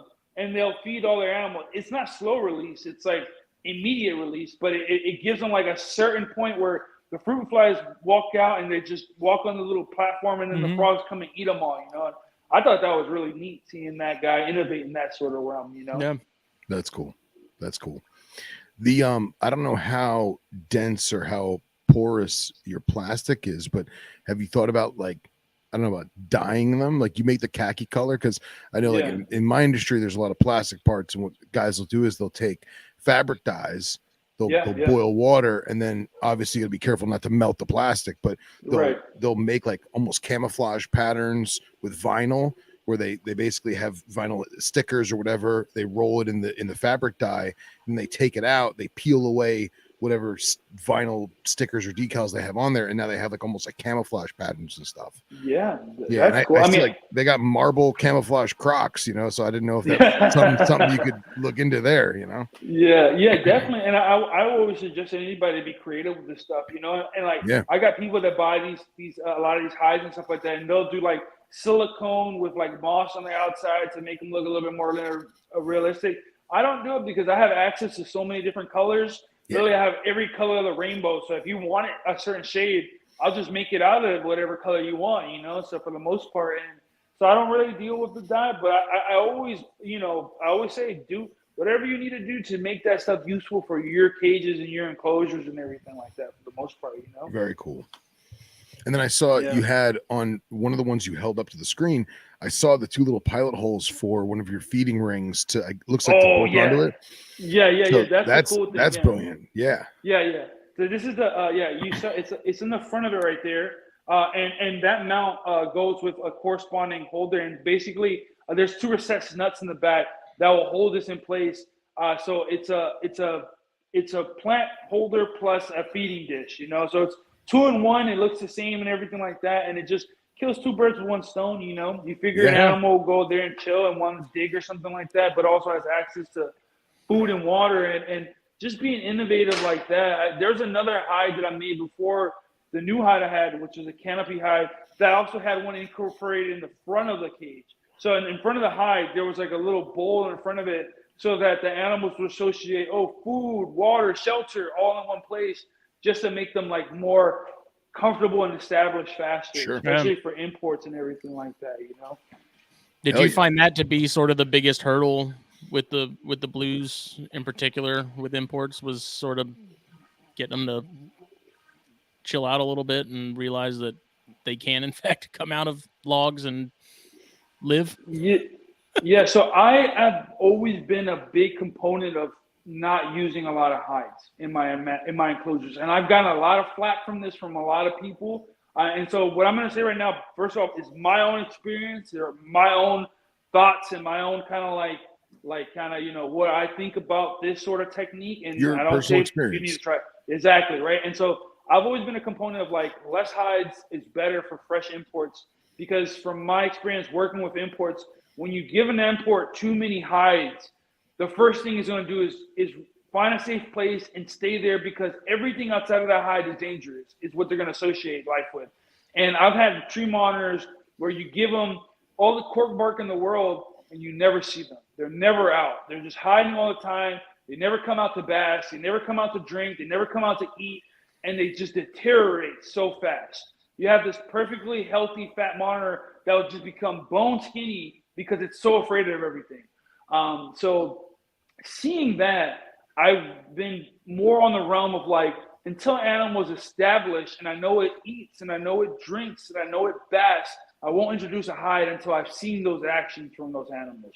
And so by kind of forcing it to see me, it kind of builds a level of like, okay, familiarity with the animal. It knows it associates me with food and water and not danger. But I give them some sort of hide in the fact of like, I give them very large branches or very large log pieces. And so if an animal wants to hide, it can just go behind the hide and it can't see me, And so exactly, and that's a form of hide.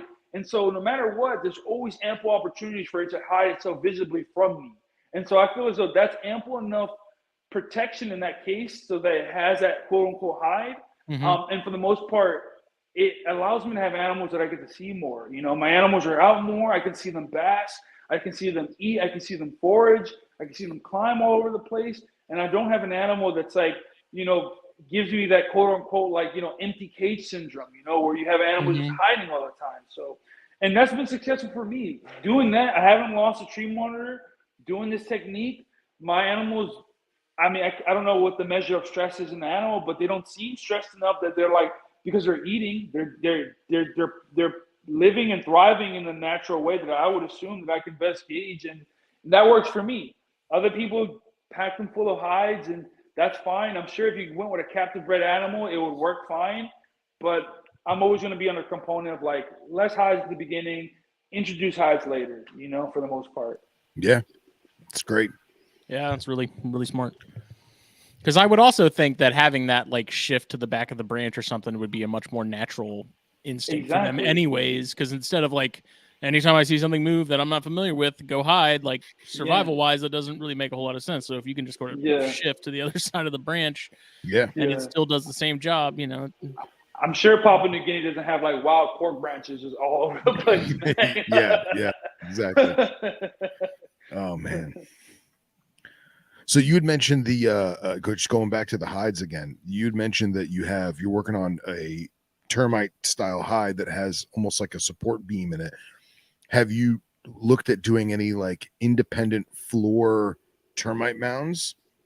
Oh, that's funny. Yeah, I have a friend of mine, Brian, contacted me recently to try to develop something for lace monitors.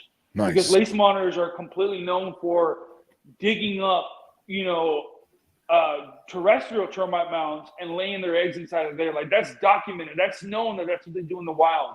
So he's asked me to develop something like that, and I'm in the realms of doing stuff. But for you got to think the bigger the monitor, you got to make a bigger hide. Oh yeah. That's the cost that comes in. I think in those cases is usually cost prohibitive for people, like because like once you get to those big hides, costs just are great for sure, and most people are not going to want to pay $500-$600 for something that their lizard could just lay in when the bin works just as well, Yeah. So that's been the dilemma in developing those projects right there. Yeah, when your hide is 5 feet tall, it's hefty. Yeah. How do you ship that to California when you're in New York? Yeah, exactly. Well, would that be something you'd have to print sort of in sections, anyways? Like I don't even know how big are the biggest 3D printers now. Like the technology there is it's moved so fast. It's unbelievable to see what people. There are machines that can print them all in one piece. There are big enough that they can do that in one piece. I don't have those machines. I can definitely make it though. I can make it, if not like it in pieces and then conjoin it. I can make the molds that I can just make it out of some other material all in one piece. So I have the technology to do what these people need. It's always just cost prohibitive because like even if I were to make one in materials alone, I'm probably spending like $200-$300 to make something like that, and then you still have to figure out how the hell to get it to you. Yeah. Is it worth it at some point? Unless you really want that, I don't know. Still super cool. Super cool. Yeah. Pushing the boundaries and that stuff. Like what I really want to have, like the ultimate lay box, I want to have like it heated to be able to be heated so that I can control the heat temperatures and not just rely on ambient temperatures. Have sensors inside of it and everything like that, and be lifted like I kind of mentioned. But that's still in development. So we'll see where we end up in a year or so. Awesome. I would think that would be fairly easy with some heat cord or something attached to a stat and just kept it low. That's what I'm working on right now. That's what I've been working on. Yeah, it's almost like a fake empty inside where the heat tape can like lay inside. Oh, okay, like a false wall. And then you put the dirt inside of it and everything. So it's away from all the other stuff. Yeah. That's cool. That's very cool. Yeah, going all the way back to heat cord, man. I had to buy we'll never some use that for that damn that Canberra rack I have. I had to buy 50 feet of it, and it barely even did the job. I had one time I had a surge protector crap out on me, and it fried like 3 or 4 heat mats. So I was like, man, what am I gonna do? And nobody had heat mats. And I'm buying these crappy stick-on ones, right? And I had heat cord from like 25 years ago, and I was like, you know what I'm gonna do? I'm just gonna coil it up like a cinnamon bun, and I'll metallic tape it to the metal shelf, and it worked. It worked. It worked fine. I wouldn't recommend that to people with a turtle and a 10-gallon, but but yeah, it definitely worked. So yeah, I had to use it for that Canberra rack that's like 7 feet tall and has the hollow core PVC in it. Yeah, and I don't know, it did not. I had to like crank it really warm just to get the warm end of the tubs, because I mean, you have the PVC it has to penetrate, and then the Cambro tubs themselves, which are also super dense, pretty thick. Yeah, so I'd have to crank it almost to triple digits just to get into that mid 80s in the warm end. So at some point I just turned it off and was like, whatever, ambient is what it'll be. So yeah. Yeah. Spent all that time and effort trying to get that camber rack how it was built, and it just didn't pan out. That's what we do, man. Trial and error, right? I hate that rack. Man. I love Cambro toes, but I hate that rack. Oh man. So you'd mentioned having basking sites of a particular temperature, but do you do anything to alter the overall climate of the room, like the ambient temps, or are the lighting and fixtures in each enclosure sufficient for each enclosure? So I've developed multiple ways of achieving the ambience that I want. And you got to figure like my stuff works for me because I tested out in this room, and not every room is going to be the same in that manner. But in this, since I'm in a basement, it tends to stay a little bit more cooler versus the rest of the house and everything like that. And so I had to create measures to make sure that I have all my ambience good. Especially with these taller cages, it's usually very hard to heat the bottom portion of the enclosure to get those in a very safe, regulated temperature. So I use 3 heating lamps per cage at the moment. And I kind of developed it's a system that's been around forever, but I've been working and trying to like perfect my system. So it's like waterproof, safe to use, stable enough for the animals so they don't hurt themselves. And it's pretty much a hanging dome that I created. And I'll see if I can spin over here so you guys can see this. But let me see if I can like get it in here a little bit more. And you get, this is a good opportunity. You can see one of my tree monitors actually using it. But let's see if you can see. I don't know if you can see that tree monitor right there. Yeah. So it's basking, and that thing up there hanging up it's a terracotta pot that I made an entire ceramic fixture in the inside. So there's a heating lamp. There's an entire heating lamp just similar to what's at the top, and it's a PVC conduit, so it's stable, so it doesn't move, and everything's silicone in place, so it's waterproof. So no matter how much I throw at it water, it's fine. The terracotta pot also helps with keeping and retaining that heat and releasing it slowly. Yeah, radiates. And that terracotta pot doesn't get over 100 degrees, and the animals bask at about 110, 120. So it's a safe, really nice location for them to get warm, radiate the middle of the enclosure, but also give them a basking place at the bottom. And not only does it give them a basking place at the bottom, since I'm heavy misting, that dirt now dries up from that added heat spot and creates more humidity in the cage. So it's like a triple whammy of what that one thing does. And you can see the tree monitors is down there, it's basking. It uses that area to bask. And that's the cool thing that I get to experience with these animals. But every single enclosure has 2 basking pots at the top. And that right there allows me to keep the entire like temperature zones regulated. Where I have low 70s, low to mid 70s at the bottom, except for that basking point, which is about like 90 and 100. The middle range stays at around 75, like mid-higher 70s.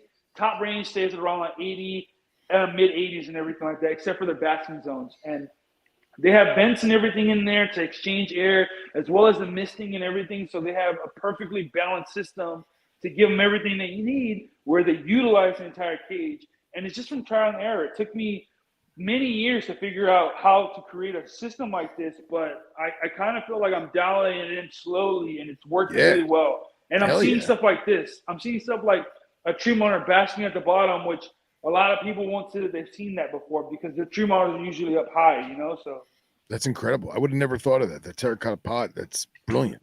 Absolutely brilliant. If you see my Instagram, I have a video where I show people how to make one themselves. So if you guys are ever interested in wanting to see that, I show it in depth, like what it does, how it works. Like I don't show the wiring part because I hope most people know how to wire up their own lamps and everything like that. I don't want to be responsible for someone blowing up their house. Sorry about that. Exactly. So I show you how to make the fixture, and then you do what you want for electricals and everything like that. But everything I was able to find at my hardware store, the original version I made a year ago was just like, I took a regular basking dome that you get from Petco, and I just put an extension cord and I let it hang, and that will burn out so fast from the water and bugs getting inside of it, where I needed to find something to seal it. And doing this method where it's literally like a fixture, a ceramic fixture you use in your house with an insulating base, and then the terracotta pot around it, and all the conduit fittings that you can buy at your local hardware store to keep everything in place and holding it in place, you know. And it's bolted to the ceiling, so it's stable. So no matter how hard the tree monitors jump around on it, they'll never knock it down, you know. That's awesome. I would have never thought of that. That's brilliant, man. Yeah. Yeah. That's It took again just experimenting with the tree monitors to like develop little things to make sure that I can get my parameters right. Like my goal with this is like I want to do all the footwork and everything like that and experience all this like the trials and errors of working with these guys so that when, you know, if I ever wanted to write a book about this or share this information with the younger generation, they'll have a wealth of knowledge for me. Like I'm so against like gatekeeping in this community because it's happened to me with keeping tree monitors at the beginning. And I want to be a resource for what, if any questions anybody has on these animals and like any particular thing that they just don't know what's going on, hopefully I can be some form of help for them, you know? And I'm public about everything I do. You can see my Instagram, aside from the design of my 3D printed stuff, everything I do with the animals, every time I come up with something new, even how I build them, my cages, I'm super vocal of all that stuff that I do. That's awesome. That's really cool. I mean, yeah, and it helps, I think, more than maybe people realize. Because, I mean, even talking now, like me being more of a snake guy, like I see those kinds of things and like can see where I can apply them to the stuff that I'm doing. Yeah. You know, like we can adapt so much and adopt so much from other corners of the hobby. You know, it's wild. Yeah, man, it's awesome. Absolutely awesome. Now I know you have the laptop set up and everything. Is there a way that we could maybe see some more? Are you mobile enough? Oh, yeah, this is my phone. This is my phone, man. Perfect. I have no problem. Like, I have no problem showing around and everything like that. What do you guys want to see? If you want, whatever you want to show us, man, because it's friggin' incredible. Hopefully, hopefully people will watch this after the fact. Let me see if I can. I don't know if I can like do. Okay, I guess I'm just gonna have to do it this way or anything like that. But yeah, these are the. I'll show the other cages. These are the last 4 cages that are being finished up and everything like that. And you can see glasses inside it. I'm just letting everything kind of like gas off and stuff, so I can introduce animals inside of here. Look at the ferns. Yeah, these are going to be some of the cages these are the final 4 cages. And you can see the difference, hopefully, in size, where the big cages right here are they're 4 foot, 7 foot tall total. And you can see that they're lifted right here for the drainage and everything like that. This is a 4 foot cage for the females. The males, again, have the 3 foot cages. Every single one has the same thing, 2 basking zones, all the different lighting and everything like that. And also the mid-range bottom kind of like lighting system to help like ease those up and everything like that. Inside here is a pair of tree monitors that they'll eventually get split up and everything like that. And you can see that big one right there is a male with a female right here. So they're paired up. Awesome. And I'll go ahead and open this enclosure and give you guys like a quick little close-up view of these guys. Sure, man. These are not too flighty of animals, so they're pretty chill. But that's the inside enclosure of a tree monitor cage. Look at I don't know if you guys can chilling. See oh yeah, hanging out. Yeah, that's a female right there in the front, and in the rear is a male. He's a big boy. He's one of my biggest males that I have, a giant male and everything like that. And for the most part, they're pretty chill. They sometimes these guys are a little bit more comfortable than other animals. The male kind of spooked out there and everything like that. But these guys are a little bit more comfortable than other animals, where she won't like dive away or anything like that. I try not to go scare her too much. You can imagine me talking so much and everything like that's probably scaring the hell out of them right now. But here's a better view of the male, so you can kind of see how big this guy is and him puffing up. Diesel. Yeah, he's puffing up to let you know that he's like doesn't want to be fucked up or anything like that. Yeah, and every cage, like I said, has the same kind of method of a dirt bottom with a basking spot and everything like that. Oh, here's a cool one right here. You can see an actual female tree monitor using the nest. I'm gonna try to open this up without scaring her out. But and she's inside the hide right now, chilling. I don't know if you guys can see that right there, but there's a tree monitor inside that nest. I'm gonna try to go inside there slowly without scaring her.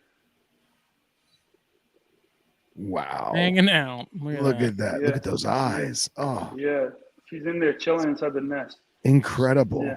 Yeah. So they utilize the nest for sure. And there goes a male down there basking, as we saw earlier, and everything like that.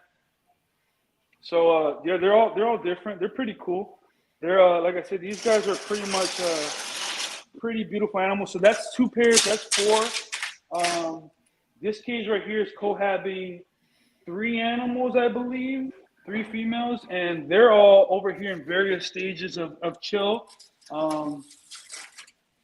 Again, here's another female inside her nest. I don't know if you can see that right there or anything like that, but she's inside the nest. And I think there might be another female in that nest with her, and then that's my male in the back, El Chapo, who's one of my he's my favorite male, but yeah, that's El Chapo in the back right there. And again, yeah, these are I have some of my planter holders right here, just waiting to get plants inside of them. These I have 2 of the cage holders, tons of natural climbing, perching, and everything like that. You can see I use these big old branches, so again, they can hide behind them and chill. And I pack full of my enclosures of branches to give them ability to climb. Even these tiny little baby branches, they'll use them to climb up and everything like that and get around different places of the cage. Awesome. I use deep substrate inside my cages. Like each animal probably has access to about like 6-7 inches of substrate, so they can climb and use it as they need. Is there a particular mix you're using for substrate?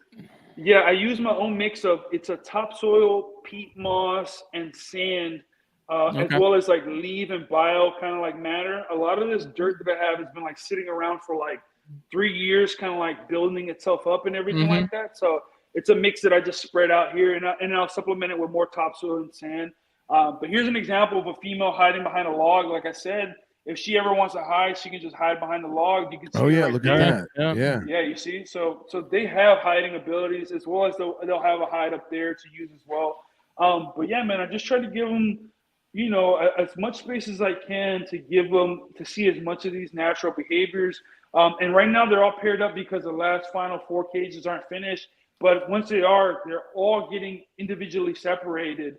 And then the whole breeding cycle of like cooling them down, feeding them less, and then pumping that back up will start to see if we can get any type of reproduction behaviors in the next coming months here. But yeah, man, that's pretty much how we go. And I'll show you, my room's a little bit on the dirty side, but I can show you how big the span is of the entire cage. Wow, look at that. Yeah, of the entire room right here and everything like that.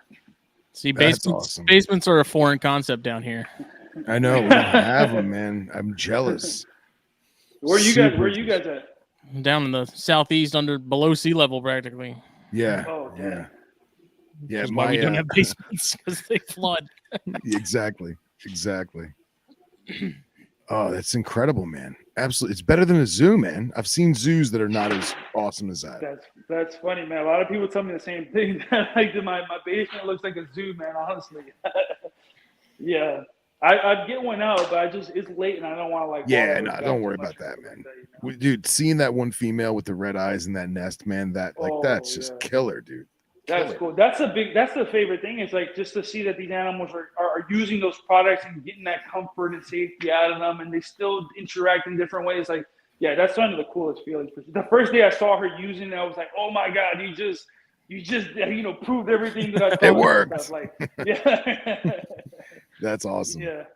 Do they ever get we see in chondros and some in mambas, they fire up with these crazy blues and greens and yellows hormonally, right? Do the blue trees do any sort of that? Do you notice like certain times of the year they fire up more or less? No, I've never seen that. The only thing I've seen is a difference in coats, depending on how you're keeping them. So like a very dry, you can notice a difference between a dry monitor that's not hydrated and a very hydrated monitor. Like a very hydrated monitor has a very like shiny, very like even coat, whereas a unhydrated is very rough, very grainy. Like their coat kind of like you can feel every little bump come out of their coat. So that's the difference that you see. But that it's obvious when you get like an import, you'll kind of notice that immediately. And then they'll fold back out and they're pretty like beautiful and everything like that. But it's a very fresh sheds are the best because you get this iridescence on the top of them, which is beautiful to see. And you get these bright blues. I've had tree monitors. It's funny you say that, actually. I had one tree monitor come in, and I still have her. But when I first got her, she had a green back. She was all blue with a green back. And eventually she just grew out of it. Her coat turned all black and blue. There's no more green to be found. But it was one instance that she had that. But I've never seen them ever change different colors. Again, I'm working with a darker species of tree monitor as well, so who knows if the greens do it? I just haven't experienced it yet. Yeah. One thing I saw, Vanessa Crutchfield from the Crutchfield Farms posted a picture or a time lapse of, she had a breeder loan yellow tree monitor that she brought in, and she keeps all her animals outdoors. Yep. And she had a picture of what it looked like when it was first brought into the house, and the muzzle of the animal was very muted, very white, very like not a lot of color to it. And within like 2 months, that animal changed. It was jet black face with green, with like crazy yellow coloration, wow. And it just changed completely its color from being out in the natural sunlight. Mm-hmm. I wish I could mimic something like that here, but being in New York City, that's hard, to do something, obviously. But I would love to see what these animals do and how they experience life outside compared to indoor tree monitors. Sure. Are you with the UV that you're offering them? Do you have that on a timer, or is it they getting that for? It turns off. It's on all day and then turns off at the end of the day. I got you. Yeah. I've been I've been experimenting with that with the black-tailed rats.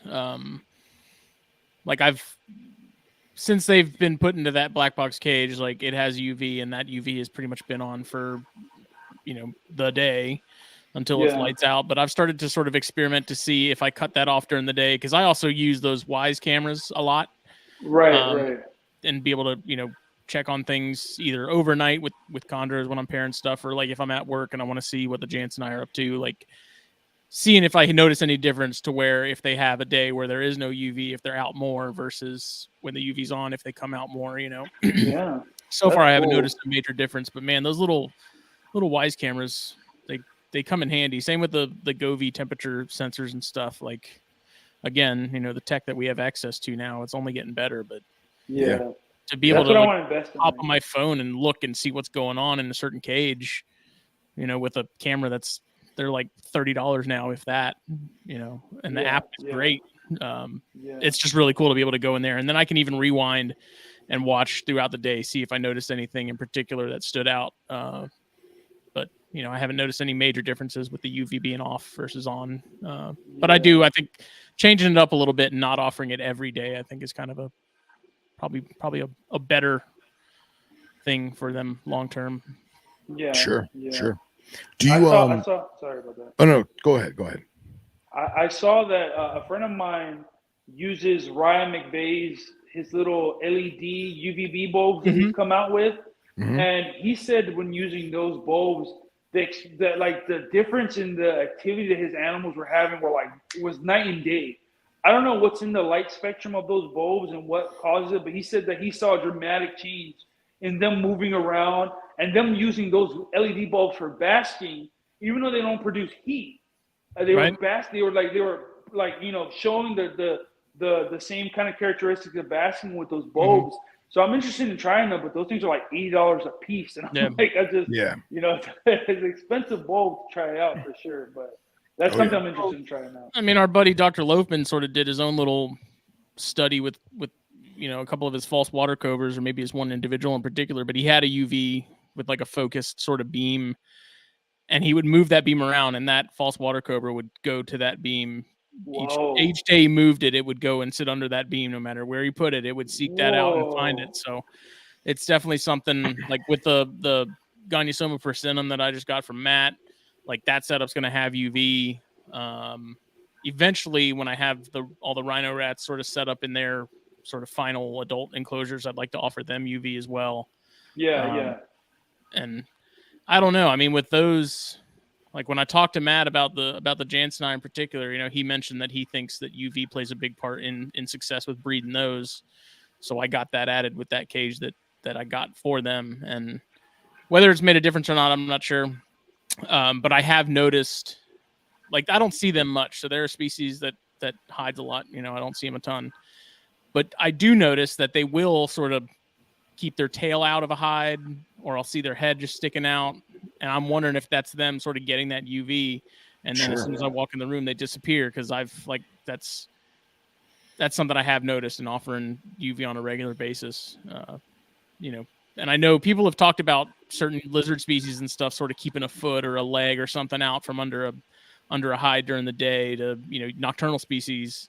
In theory, that's them sort of getting some of that UV to metabolize whatever they need to metabolize, kind of thing. So it's interesting to think about. Very cool. Do you increase or decrease the amount of UVB throughout the year or no? No, I keep it pretty constant with the Arcadia bulbs. I replace them once a year for the most part, and I just keep them same distance. I just like, for me, I've seen so many instances of monitors developing MBD when you don't give them that UVB source or calcium supplement in some way. Right. And so I just don't want to risk any of that sort of stuff. So I just use it, Yeah. Is there any extra supplementation you're doing as far as the feeders and stuff? I adjust them with calcium and multivitamins and everything like that. For the most, I use like the Reptile brand, and it works for me. And I dust a lot of their bugs for the most part. But like if I were to feed like quail or a mouse or something like that, which is rare, the mouse, I don't dust those. I just give them straight up that, That's something I've wanted to experiment with too. Is I know like David Brahms has done it with chondro babies, with like crested gecko diet, like the higher calcium, higher fat, black soldier fly larva type, dipping the ass end of pinkies into that, and then feeding it to chondros to kind of help boost those babies up a little bit. And that's something I'm really interested in. Did that help? Curious. He thinks it did. I mean, it's purely anecdotal. But I'm really tempted to try it with some corns and some other stuff just to see if you do notice a difference in terms of, growth rates and in groups and stuff. But it's interesting to think about. I would think it can only help them. I mean, my only concern would be more or less overdosing with certain, vitamins and stuff, especially when you're considering such a small animal and you're dealing with tiny kidneys and, tiny livers and things like that. That's a good point. That would be my only concern. But I mean, David did it with baby chondros and didn't have a single issue. So I don't know. Because those are supposed to be like complete diets, like where it has everything in the right ratios that things would need. But I guess, I mean, if you're using it with baby cresteds, though, then there's really, it doesn't get much smaller than that in terms of organs. So. Yeah, but you're also talking about something that is not necessarily designed to eat plump vertebrates that early in life. You know what I mean? Yeah. So I don't know. Have you dabbled with any like the Asian food mart type stuff, like frog legs or snails or anything like that? I haven't, only because I don't want to cause a risk of parasites, internal parasites and everything like that. I feel like crustaceans and frogs, for those matter, are just more prone to be able to harbor that type of stuff. Especially with New York, where I have no idea. A lot of these markets, you have no idea where the hell this stuff is coming from, dude. And I don't want to frog legs came from Central Park. Yeah, right, dude. I don't want to risk that stuff, man. Honestly, I'm sure they'll take to it very easy. What I really wanted to do I want to do this purely as just scientific to see what happens. Is I wanted to breed my own group of green anoles, and introduce them into these colonies, or even morning geckos, and see if these guys will eat them in some way. See if that's something that they would maybe see some type of natural instinct, because those are animals that move in a manner that no bugs gonna move, Yeah. To see if that's something they're interested in, and if it was a diet that they can maybe metabolize a little bit easier versus pinkies and stuff. But I just never had the time to go around and breed a nose. It's not something I really want to do right now, Yeah. It'd be good mental stimuli too, Yeah, really I could imagine. Gears going and having them sort of chase something down. Yeah, exactly, type of deal. Yeah, just to give them a diet that's varied, because I'm sure at some point these guys get tired of grasshoppers, crickets, and dubia all the time. Yeah, Patrick, that's how I would do it too. Patrick said, split a corn group of hatchlings, do it with half and not the other half, and record the results. That's pretty much how I would do it if I was going to do it. Same with the cutting thing that I'm so on board with. But because that works like $1 million. I have to say it does. The cutting, Just everyone thought I was crazy. it makes sense on paper, but it is work, and yes, it's dumb work. It takes you an extra 5 minutes to do it, but having having certain species that are not predominantly rodent eaters, and my lazy butt not wanting to feed them other things that are probably more appropriate, do the cutting works, man. It just works, and just watching the lump in half the time. Yep. And not having any kind of regurg, not having any fur in stool, like it just works. So at some point, I say this every year, but I swear at some point I'm going to do it. I'm going to recreate that study to the best of my ability. Well, you got enough corns now, man.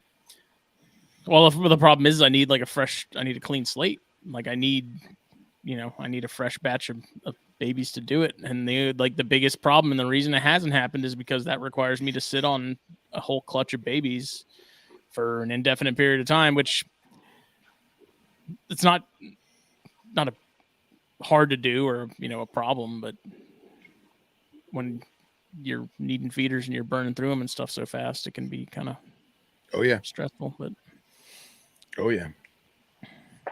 it's going to happen eventually. What are you talking about in terms of like splitting? What is that? What are you referring to? Justin, I'll let you describe it. So, with your frozen thawed mice, rats, whatever, there was a study done a couple years ago where someone took a group of corn snakes and they did like cuts with like a razor blade down the back. And they split it up into different groups. So one group only got like a single cut, one group got 2, one group got 3, one group got 4. And then they recorded the growth rates. And then they had a group that didn't get any. It was just, they got the pinky as is, like no cuts, no modifications to it at all. Okay. And they found that the corns that got the 4 cut, like the growth rate difference was extremely noticeable. And it was, I caveat it and say, it was a small sample size, but at the same time, like you see the results of that, and it's kind of hard to argue that there's not something there. So what was the reasoning behind it? Like, what was the cutting them in the back doing? Was it just stimulating them more to want to eat more, or was it releasing something early on? From a physiology standpoint, the skin is the biggest organ of the body, and that's what the digestive system spends the most time trying to break down and get through to get to the things it needs inside. So by making these cuts, the system is not using nearly as much energy and resources to get through that. And so I've noticed, because I do it with pretty much everything now, adults, babies, whatever. They're not sitting with a full meal for a full week and a half, with babies. Like that lump is gone inside of 3 days typically. It just makes it so much easier on their system, and they're getting more of those nutrients, and they're getting the things that they will actually use, because the skin they're not really going to get much out of. Right. But with those cuts, like their digestive system gets right to the stuff it needs to, and it's not spending so much on trying to get through the skin, which was kind of the basis of the whole study in the first place, because it was titled "How Big of a Hindrance is Skin?" And it talks about skin being the biggest hurdle that the system has to get through to get to what it needs. And so by cutting, you're cutting through that literally. And I've done it with a bunch of different species, and I've done it with corns. And like I said, it takes 2 seconds to do, per mouse or rat or whatever. And like I said, I want to recreate that at some point and see. It makes so much sense. It does. That's actually smart. Yeah. It's one of those things where it's like, it's like those stupid animal-shaped rubber bands that kids wanted. It's like, I could have thought of that, and I could have been a millionaire. It's like so obvious. It's like, that makes complete sense. So I don't know. We'll see. Yeah, I got lazy, and I was using an X-Acto knife, and I was like having to hold it and cut it, and I was like, this is dumb. And I found that if I take a cuticle scissors, which has the rounded end to it, I'm not puncturing anything, I'm not really stabbing anything, but I can use those cuticle scissors to just cut key pieces of skin and maybe some mesentery. And you don't have to go deep. Like you don't have to cut it in half or anything like that. You're just literally scoring it like you would a hot dog. And what I do now is actually, instead of doing like 4 that are perpendicular to the spine, I just follow the spine and just do one big cut. Oh, okay. And think there's going to be any massive difference there in terms of results, but Sure. you know, it's just a little faster. It works, man. Instead of taking 2 definitely seconds, it works. takes 1. Yeah. You know, and I had snakes that are predominantly not rodent feeders, and I had certain ones, if it was an overly fuzzy, like overly hairy rat, it would regurgitate. And better yet, I would have massive clumps of white fur in the stool. And after the cuts, now there's no more fur in the stool. So, and no more regurg. So it worked. Yeah. I think like my thing has been with species like chondros or alterna or things that are just harder to get going initially, like that would be a huge leg up, especially for like baby chondros where you're trying to get them off pinkies fairly quickly and get them onto something a little more substantial. Females that are going into the breeding season, or they're on track to lay a clutch, like giving them more of a leg up to not have to work as hard and get more out of each meal.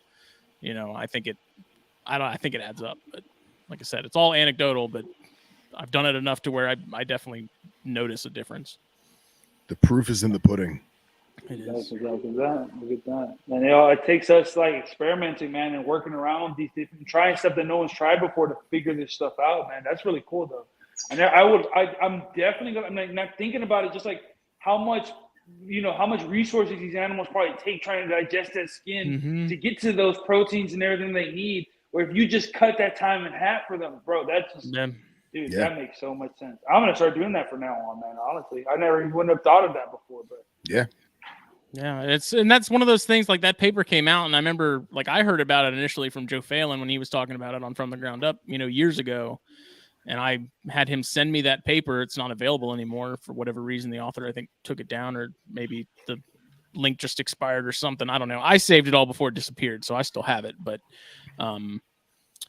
he told me about it, and I remember like looking at it and reading it and being like, this makes complete sense. Like, why is this not more popular? And it just completely like flew under the radar.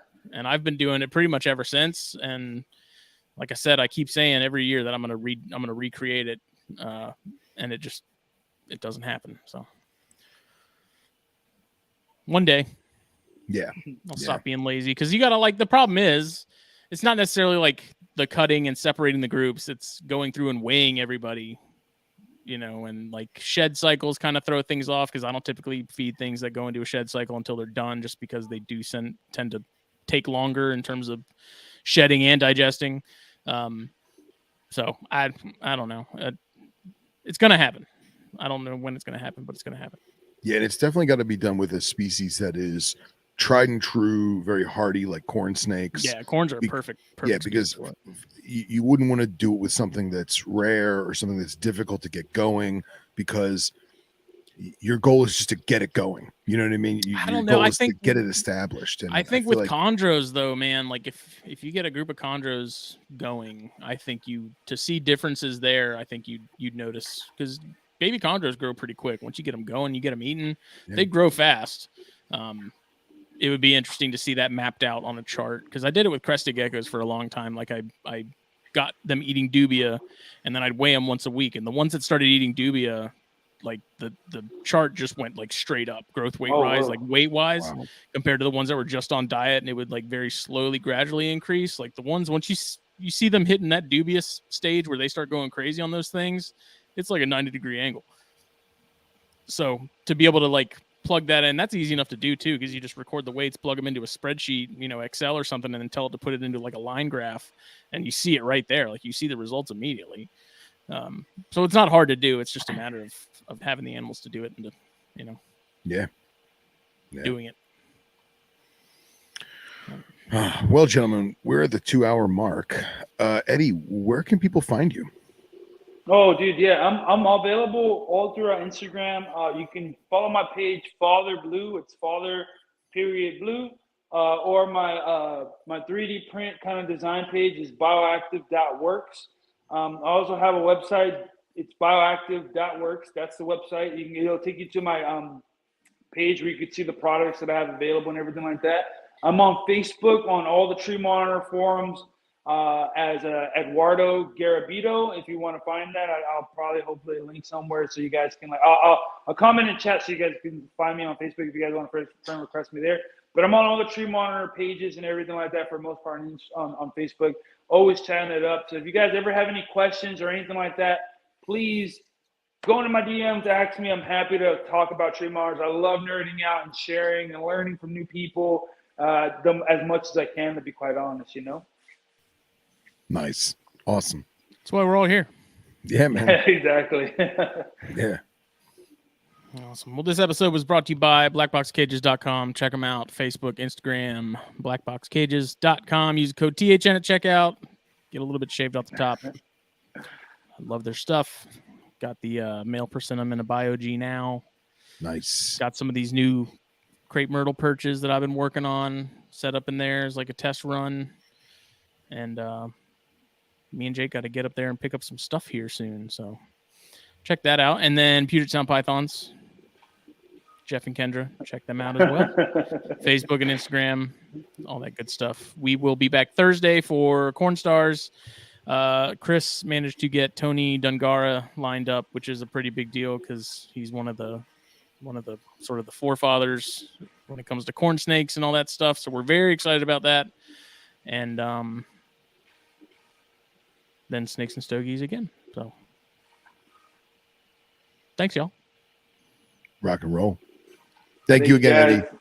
No, of course, man. Thank you guys for having me, man. I really appreciate it. Awesome This show. was super fun, dude. Yeah, it was Funnest great. podcast I've been in a minute, man. Definitely. Nice. Glad to hear it. Glad to hear it. Appreciate it. Everybody have a good evening. Bye.